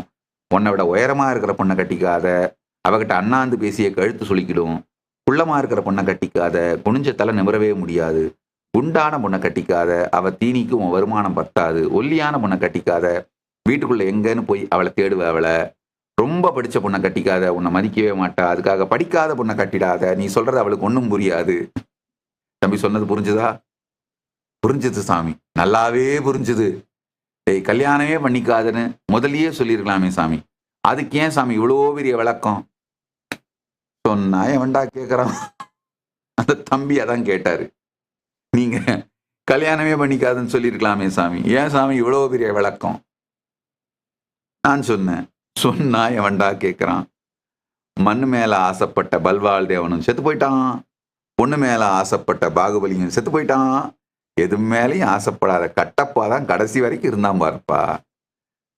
போலித்தனமான கெட்டப்பா வாழறத விட கட்டப்பாவா வாழ்ந்துட்டு போயிடலாம்ல. போய்யா போய்யா.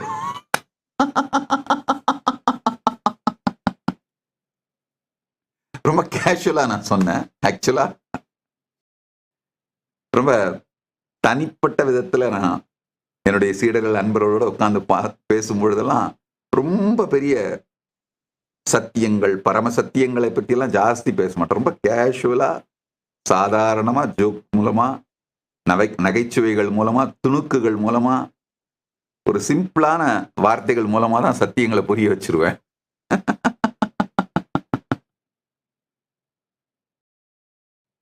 சீனால இருக்கிற லார்ஜஸ்ட்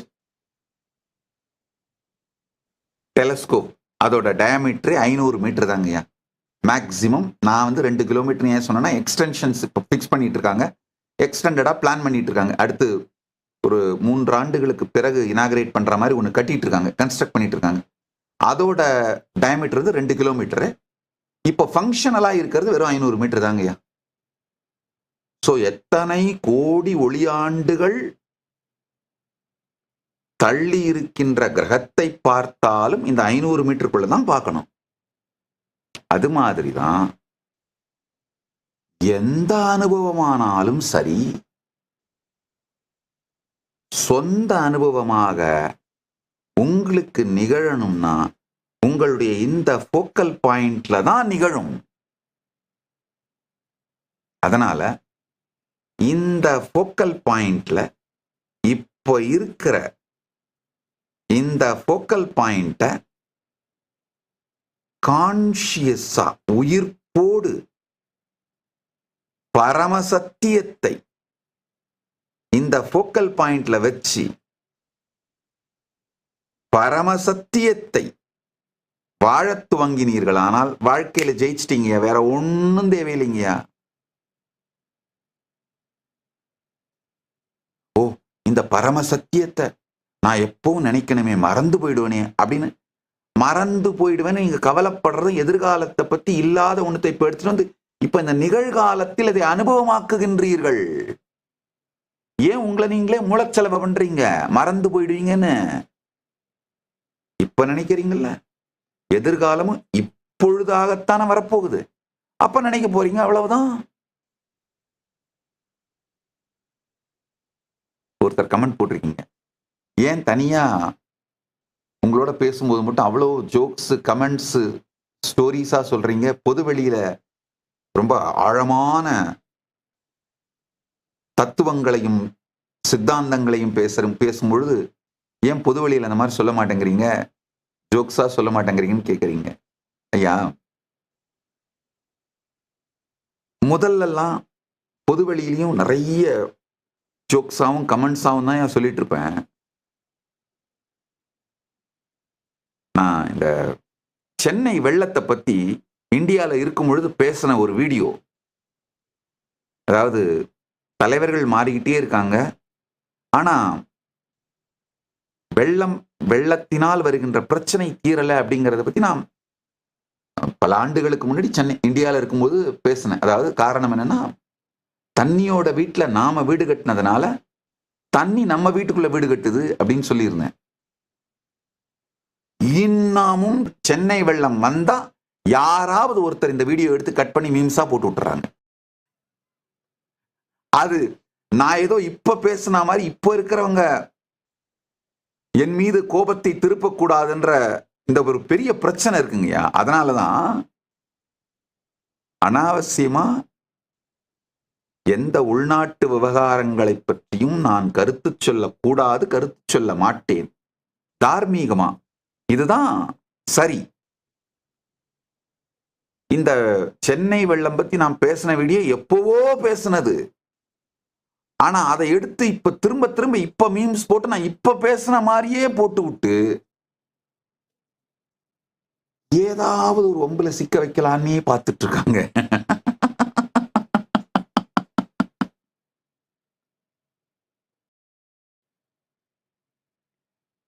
சரி, நம்மளை பிடிக்காதவங்க விரோதிங்க போட்டா கூட பரவாயில்ல, நம்ம பக்தர்களையே அதே வீடியோ எடுத்து போடுறது. இப்போ சென்னையில மழை கொட்டுன்னு கொட்டிட்டு இருக்கு, வெள்ளம் வருது பாருங்க. இந்த வெள்ளம் வந்த உடனே ஃபர்ஸ்ட் இந்த மீம்ஸ் தான் வரும். வெள்ளத்தோடு சேர்ந்து வர்ற மீம்ஸ் மாதிரி வரும்.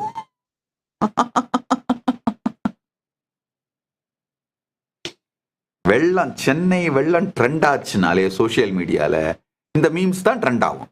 இந்த வீடியோ தான் கட் பண்ணி ட்ரெண்ட் பண்ணுவாங்க.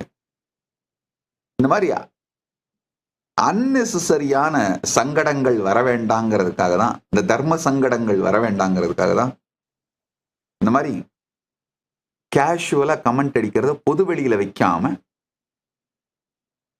தனிப்பட்ட விதத்துல மட்டும் வச்சிடுறீங்க. அதுதான் உண்மை.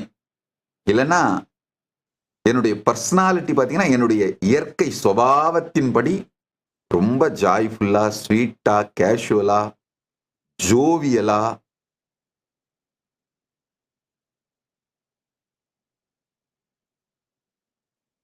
நிறைந்த ஒரு முழுமையான நிறைவான ஒரு உணர்வோடு தான் எப்பவும் வாழ்வங்கய்யா. அதுதான் சத்தியம், அதுதான் வாழ்க்கைங்கய்யா.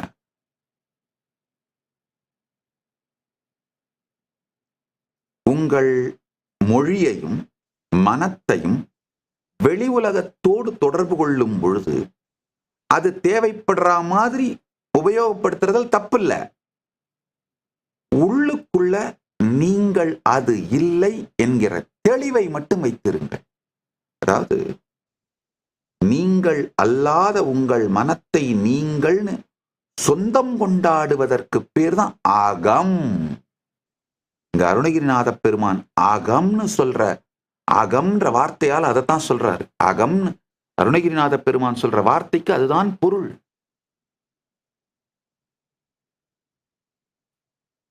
நீங்கள் அல்லாத ஒன்றை நீங்கள் என்று சொந்தம் கொண்டாடுவதுதான் அகம். அகத்தை விடு, அகம்பாவத்தை விடுன்னு சொல்றமே, அதுக்கு இதுதான் சரியான சத்தியமான விளக்கம். உங்க மனம் நீங்க கிடையாது, யாரோ உங்க மேல திணிச்சு வச்சுட்டு, பச்சையா சொல்லணும்னா பண்ணி வச்சுட்டு போனது. அத நீங்கள்னு சொந்தம் கொண்டாடுறது தாங்க என் அகம்.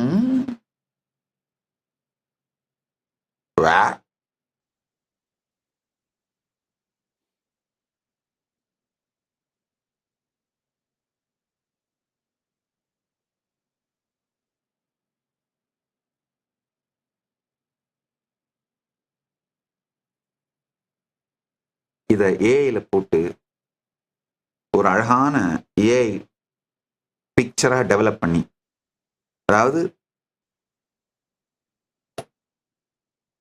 சமூகம் எல்லாம் மொத்தமா சேர்ந்து பண்ணி வச்சுதான் உங்க தலை மேல உங்க மனம்னு நீங்க சுமந்துட்டு இருக்கீங்க அப்படிங்கறத புரிகிற மாதிரி பண்ணி பெட்ரூம்ல ஒட்டி வச்சுக்கோங்க. அதை பார்க்கும் போதெல்லாம் உங்களுக்கு வரணும், ஏய் கரெக்டு, இந்த மனமும் மனம் கொடுக்கும் துயரமும் உளைச்சலும் துக்கமும் இதனுடைய ஓட்டமும் ஆட்டமும் பாட்டமும் பேயாட்டம். ஓம் ஆழ்ந்து கேளுங்கள். இதுவரைக்கும் ஒரு மனிதர் கூட இந்த உலகத்திலே கடந்த காலத்தை அனுபவித்ததும் கிடையாது, எதிர்காலத்தை வாழ்ந்ததும் கிடையாது. கடந்த காலம் எதிர்காலத்தையும் கூட நிகழ்காலத்தில் தான் வாழ்கிறீர்கள். அதுவும் வாழறது கூட கிடையாதுங்க, சிந்தித்து பார்க்கிறீர்கள், அவ்வளவுதான். காலையிலிருந்து ராத்திரி வரைக்கும் நீங்கள் விழித்ததிலிருந்து நித்திரைக்குள் மூழ்கும் வரை யாரோ ஒருத்தர் சொன்னதை ரிமெம்பர் பண்ணி நினைச்சு பார்க்கறத மட்டும் விட்டீங்கன்னா, ரிமெம்பரன்ஸை டிராப் பண்ணிட்டு என்ன நடக்குதுன்னு பாருங்க, ஒண்ணுமே இல்லை. ஜெகம், ஈஸ்வரன், ஜீவன், இந்த மூணுமே உங்க ரிமெம்பரன்ஸ் ஹேபிட், அவ்வளவுதாங்கய்யா. நினைக்கும் பழக்கமே உங்களுடைய ஜீவன், உங்களுடைய ஜெகத், உங்களுடைய ஈஸ்வரன் மூணும். அருணகிரிநாத பெருமான் அடுத்த பாடல்ல தான் சொல்றாரு, முருகன் தனிவேல் முனினம் குரு என்று அருள் கொண்டு அறியார் அறியும் தரமோ ஊறு அன்று ஆறு அன்று உளது அன்று இலது அன்று இருள் அன்று ஒளி அன்று என நின்றதுவே. நீங்க ஈஸ்வரன் வச்சிட்டு இருக்கிற அந்த கான்செப்ட் கூட ஈஸ்வர அனுபூதிக்கு தடை.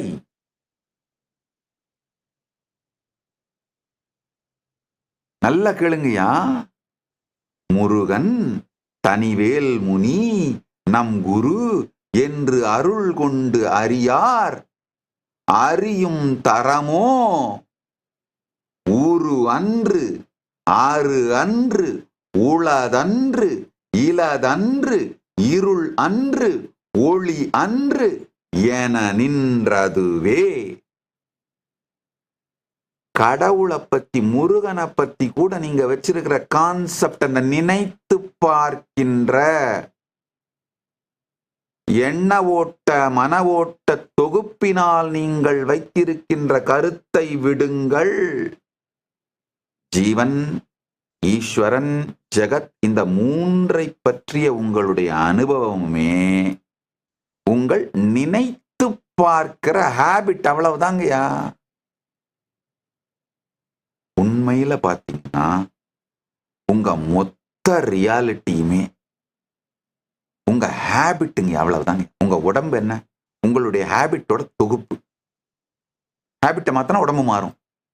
உங்க மனம் என்ன, உங்க ஹேபிட்டோட தொகுப்பு, அவ்வளவுதான். ஹேபிட்டை மாத்தினீங்கன்னா மனசு மாறிடும். உங்களுடைய வாழ்வில் நீங்கள் அனுபவிக்கின்ற ஜீவன், நீங்க ஈஸ்வரன், உங்களுடைய கடவுள், ஜெகம், ஜெகம் உங்களுடைய உலகம், இந்த மூணுமே உங்களுடைய ரிமம்பரன்ஸ் ஹேபிட்டுங்க. நினைக்கும் பழக்கம், அவ்வளவுதான். இதை விட்டுட்டு, இந்த நினைக்கும் பழக்கத்தை விட்டுட்டு அப்படியே உட்காருங்க. ரொம்ப அழகா சொல்றார் அருணகிரிநாத பெருமான்.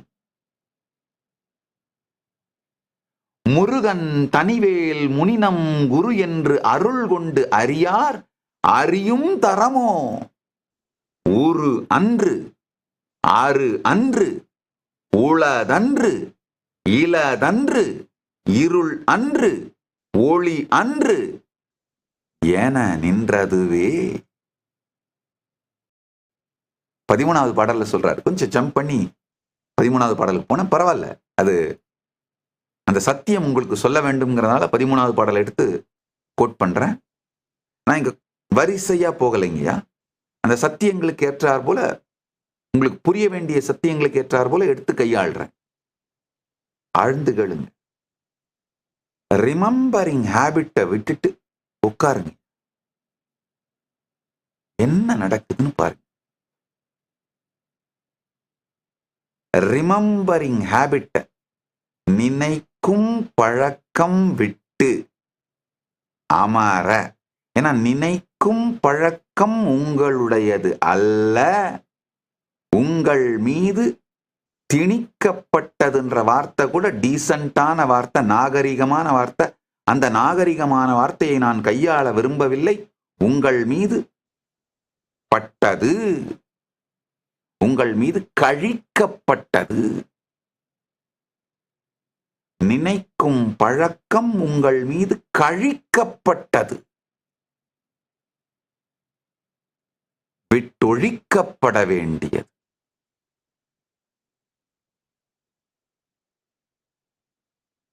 உரு அன்று, உருவம் இல்லாதது, எந்த உருவமும் கிடையாது. ஆறு அன்று, அருவமும் கிடையாது. அருவம்னா ஏதோ அப்படியே பெரிய பரந்த வெளி, ஆகாசத்தை நட்சத்திரங்கள்லாம் இருக்கு, அதை நினைச்சிட்டு உட்கார்ந்துட்டீங்க. அதுவும் கூட அருவம் கிடையாது. அருவத்தை பற்றி நீங்கள் வைக்கின்ற எண்ண ஓட்டம். அதனாலதான் இந்த அருவ தியானம் பண்றவங்க எல்லாம் பாத்தீங்கன்னா டிப்ரெஷன்ல போய் விழுந்துரும். அரு அன்று, உளது அன்று, இலது அன்று. இருக்கா? இருக்குன்னு சொல்ல முடியாது. காரணம் என்ன? உங்களுக்கு உங்களுடைய கருத்துப்படி இருப்பு அப்படிங்கிறத மிக குறை சத்தியமான கருத்து. இல்லையா? அப்ப இல்லைன்னு சொல்ல முடியாது. நாத்திகர்கள் சொல்றாங்களே கடவுள் இல்லை, அந்த இல்லை கிடையாது. உளதன்று, இலதன்று, இருள் அன்று. இருட்டா இருக்குமா? கிடையாது.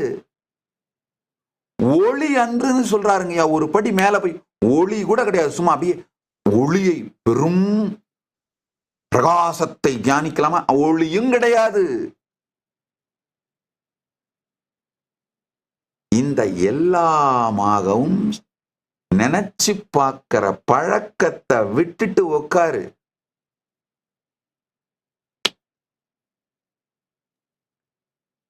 சத்தியத்தை அப்படியே சொல்லிட்டாருங்க. கந்தர் அனுபூதியை சொந்த அனுபூதியாக மாற்றும் இந்த அனுபூதி சூத்திரம் போதுங்க. கந்தர் அனுபூதியை சொந்த அனுபூதியாக மாற்ற இந்த சூத்திரம் ஒண்ணு போதுங்கய்யா. இந்த சூத்திரம் போதும். ஆழ்ந்து கேளுங்கள். கந்தர் அனுபூதியை சொந்தர் அனுபூதியாய் மாற்ற இந்த சூத்திரம் ஒன்று போதும். தினியான மனோ சிலை மீது உனதாள் அணியார் அரவிந்தம் அரும்புமதோ பனியா என வள்ளி பதம்பணியும் தனியா அதிமோகதயாவரனே. பள்ளியோடு இருந்தும் மோகத்தால் வீடிக்கப்படாத அதிமோகனாக இருக்கின்ற, மோகத்துக்கு அதிபதியாக இருக்கின்ற தயாபரணி, உணர்ச்சிகளோ மனமோ தவறில்லை, அது நீங்கள் என்று நினைத்து அது உங்கள் மீது இருப்பதுதான் தவறு. நீங்கள் அதன் மீது இருக்கும் வரை எதுவும் தவறில்லை. நீங்கள் அதன் மீது இருக்கும் வரை எதுவும் தவறில்லை. அழகா சொல்றார் பாருங்க, வள்ளி உங்கள் பதம் பணிகின்றாள். நீங்கள் அதிமோகனாக இருக்கின்றீர்கள். முருகப்பெருமானை வர்ணிக்கிறார் பாருங்க. அருணகிரிநாத பெருமான் தன்னை சுட்டும் பொழுது மடந்தையர், இவர் மடந்தையர் பின்னால் செல்லுகின்ற மனம் அற வேண்டும், அந்த ஜெகமாயை அழியணும்னு சொல்றாரு. முருகப்பெருமானை சொல்லும் பொழுது வள்ளி உனை பணிகின்றாள், நீ ஆனால் அதிமோகனாக இருக்கின்றாய், மோகங்கடந்தவனாக இருக்கின்றாய் தயாபரனே. அதாவது ஜீவனிடம் இல்லாததை ஈஸ்வரனிடம் இருக்கின்றதுங்கிற அந்த சத்தியத்தை காட்டுகின்றார். அதையும் தாண்டியதுதான் இப்ப நான் சொன்னது. மனப்பழக்கம் விட்டொழித்தல், மீண்டும் மீண்டும்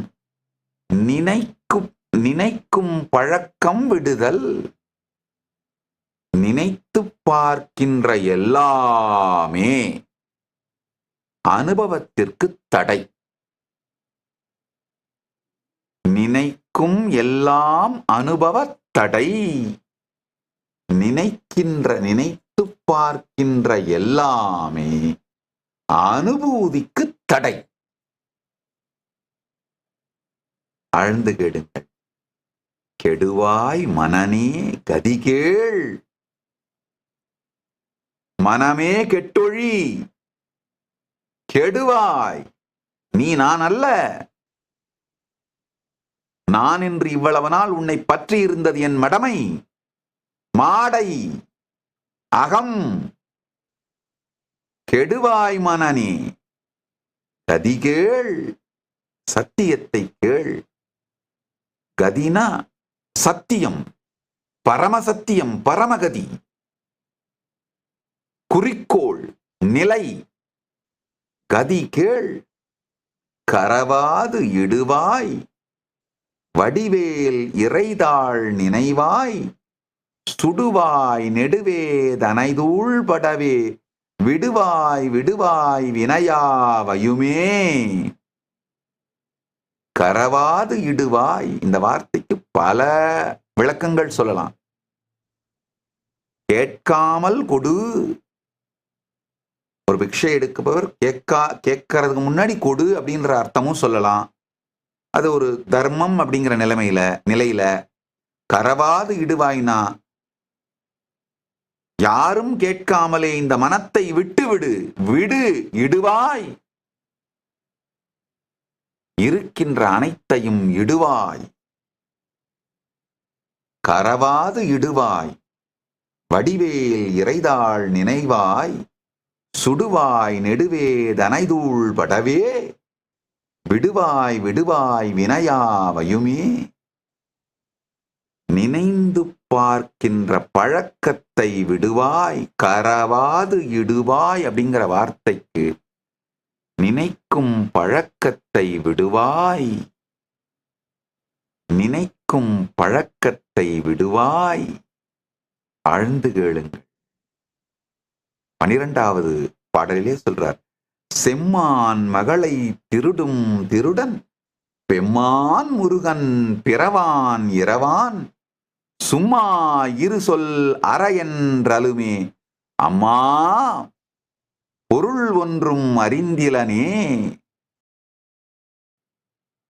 செம்மான் மகளை திருடும் திருடன், பெம்மான் முருகன் பிறவான் இரவான், சும்மா இரு சொல் அற என்றலுமே, அம்மா பொருள் ஒன்றும் அறிந்திலனே. நல்ல கேளுங்க. நினைக்கும் பழக்கம்தான் அனுபூதிக்கான ஒரே விரோதி.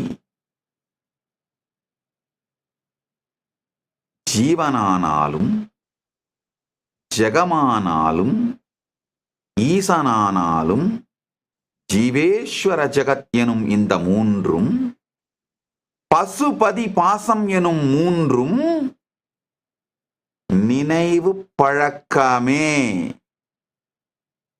நினைவு பழக்கம் விட்டால் பசுபதி பாசம் மூன்றைப் பற்றியும் நினைத்து பார்க்கும் பழக்கம் விட்டால் நினைவு பழக்கம் விட அனுபூதி நிச்சயம். நினைவு பழக்கத்தை விட்டொழித்து சும்மாயிரு சொல்லார.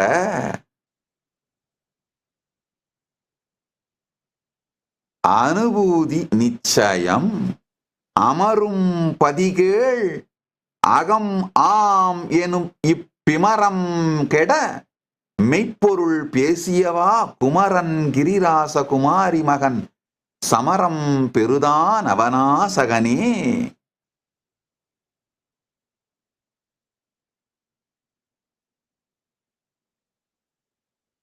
ஒவ்வொரு பாடலுமே அனுபூதி அணுகுண்டு. அதை மட்டும் அப்படியே உள்வாங்கி உட்கார்ந்துருந்தீங்கன்னா போதும். அனுபூதி சத்தியம், அனுபூதி நிச்சயம். அருணகிரிநாத பெருமானுடைய வரலாறு வாழ்க்கையையும் முருகப்பெருமானுடைய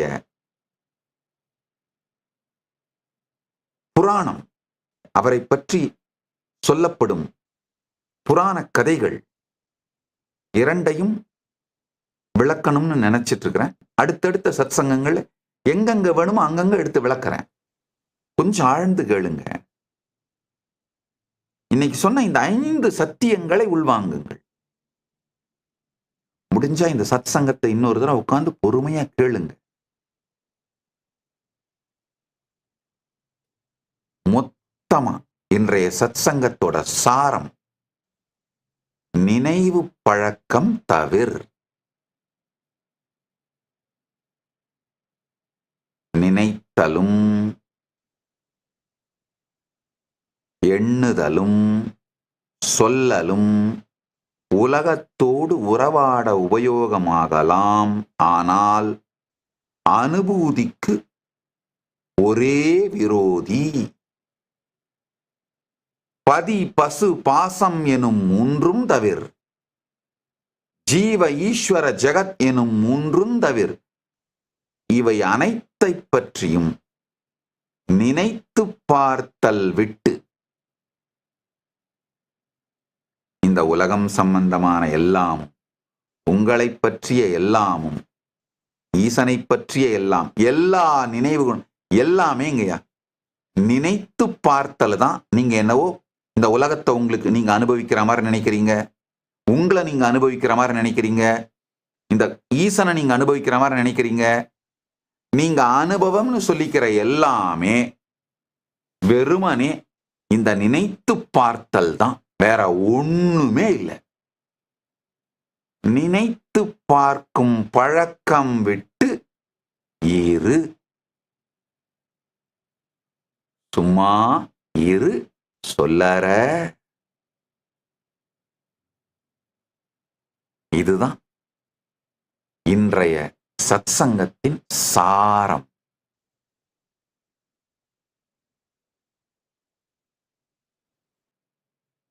கந்தர் அனுபூதி அடைய ஆசீர்வதிக்கின்றே. கந்தர் அனுபூதி நம் சொந்த அனுபூதியாக இந்த பொழுது அனுபூதியாக அனுபவம் ஆக பரமாத்வைத பிராப்திரஸ்து. சுப்பிரமணிய பரமாத்வைத பிராப்திரஸ்து. சர்வ மங்கள பிராப்திரஸ்து. சர்வ ஆனந்த பிராப்திரஸ்து. சர்வ ஐஸ்வர்ய பிராப்திரஸ்து. நித்யானந்த பிராப்திரஸ்து.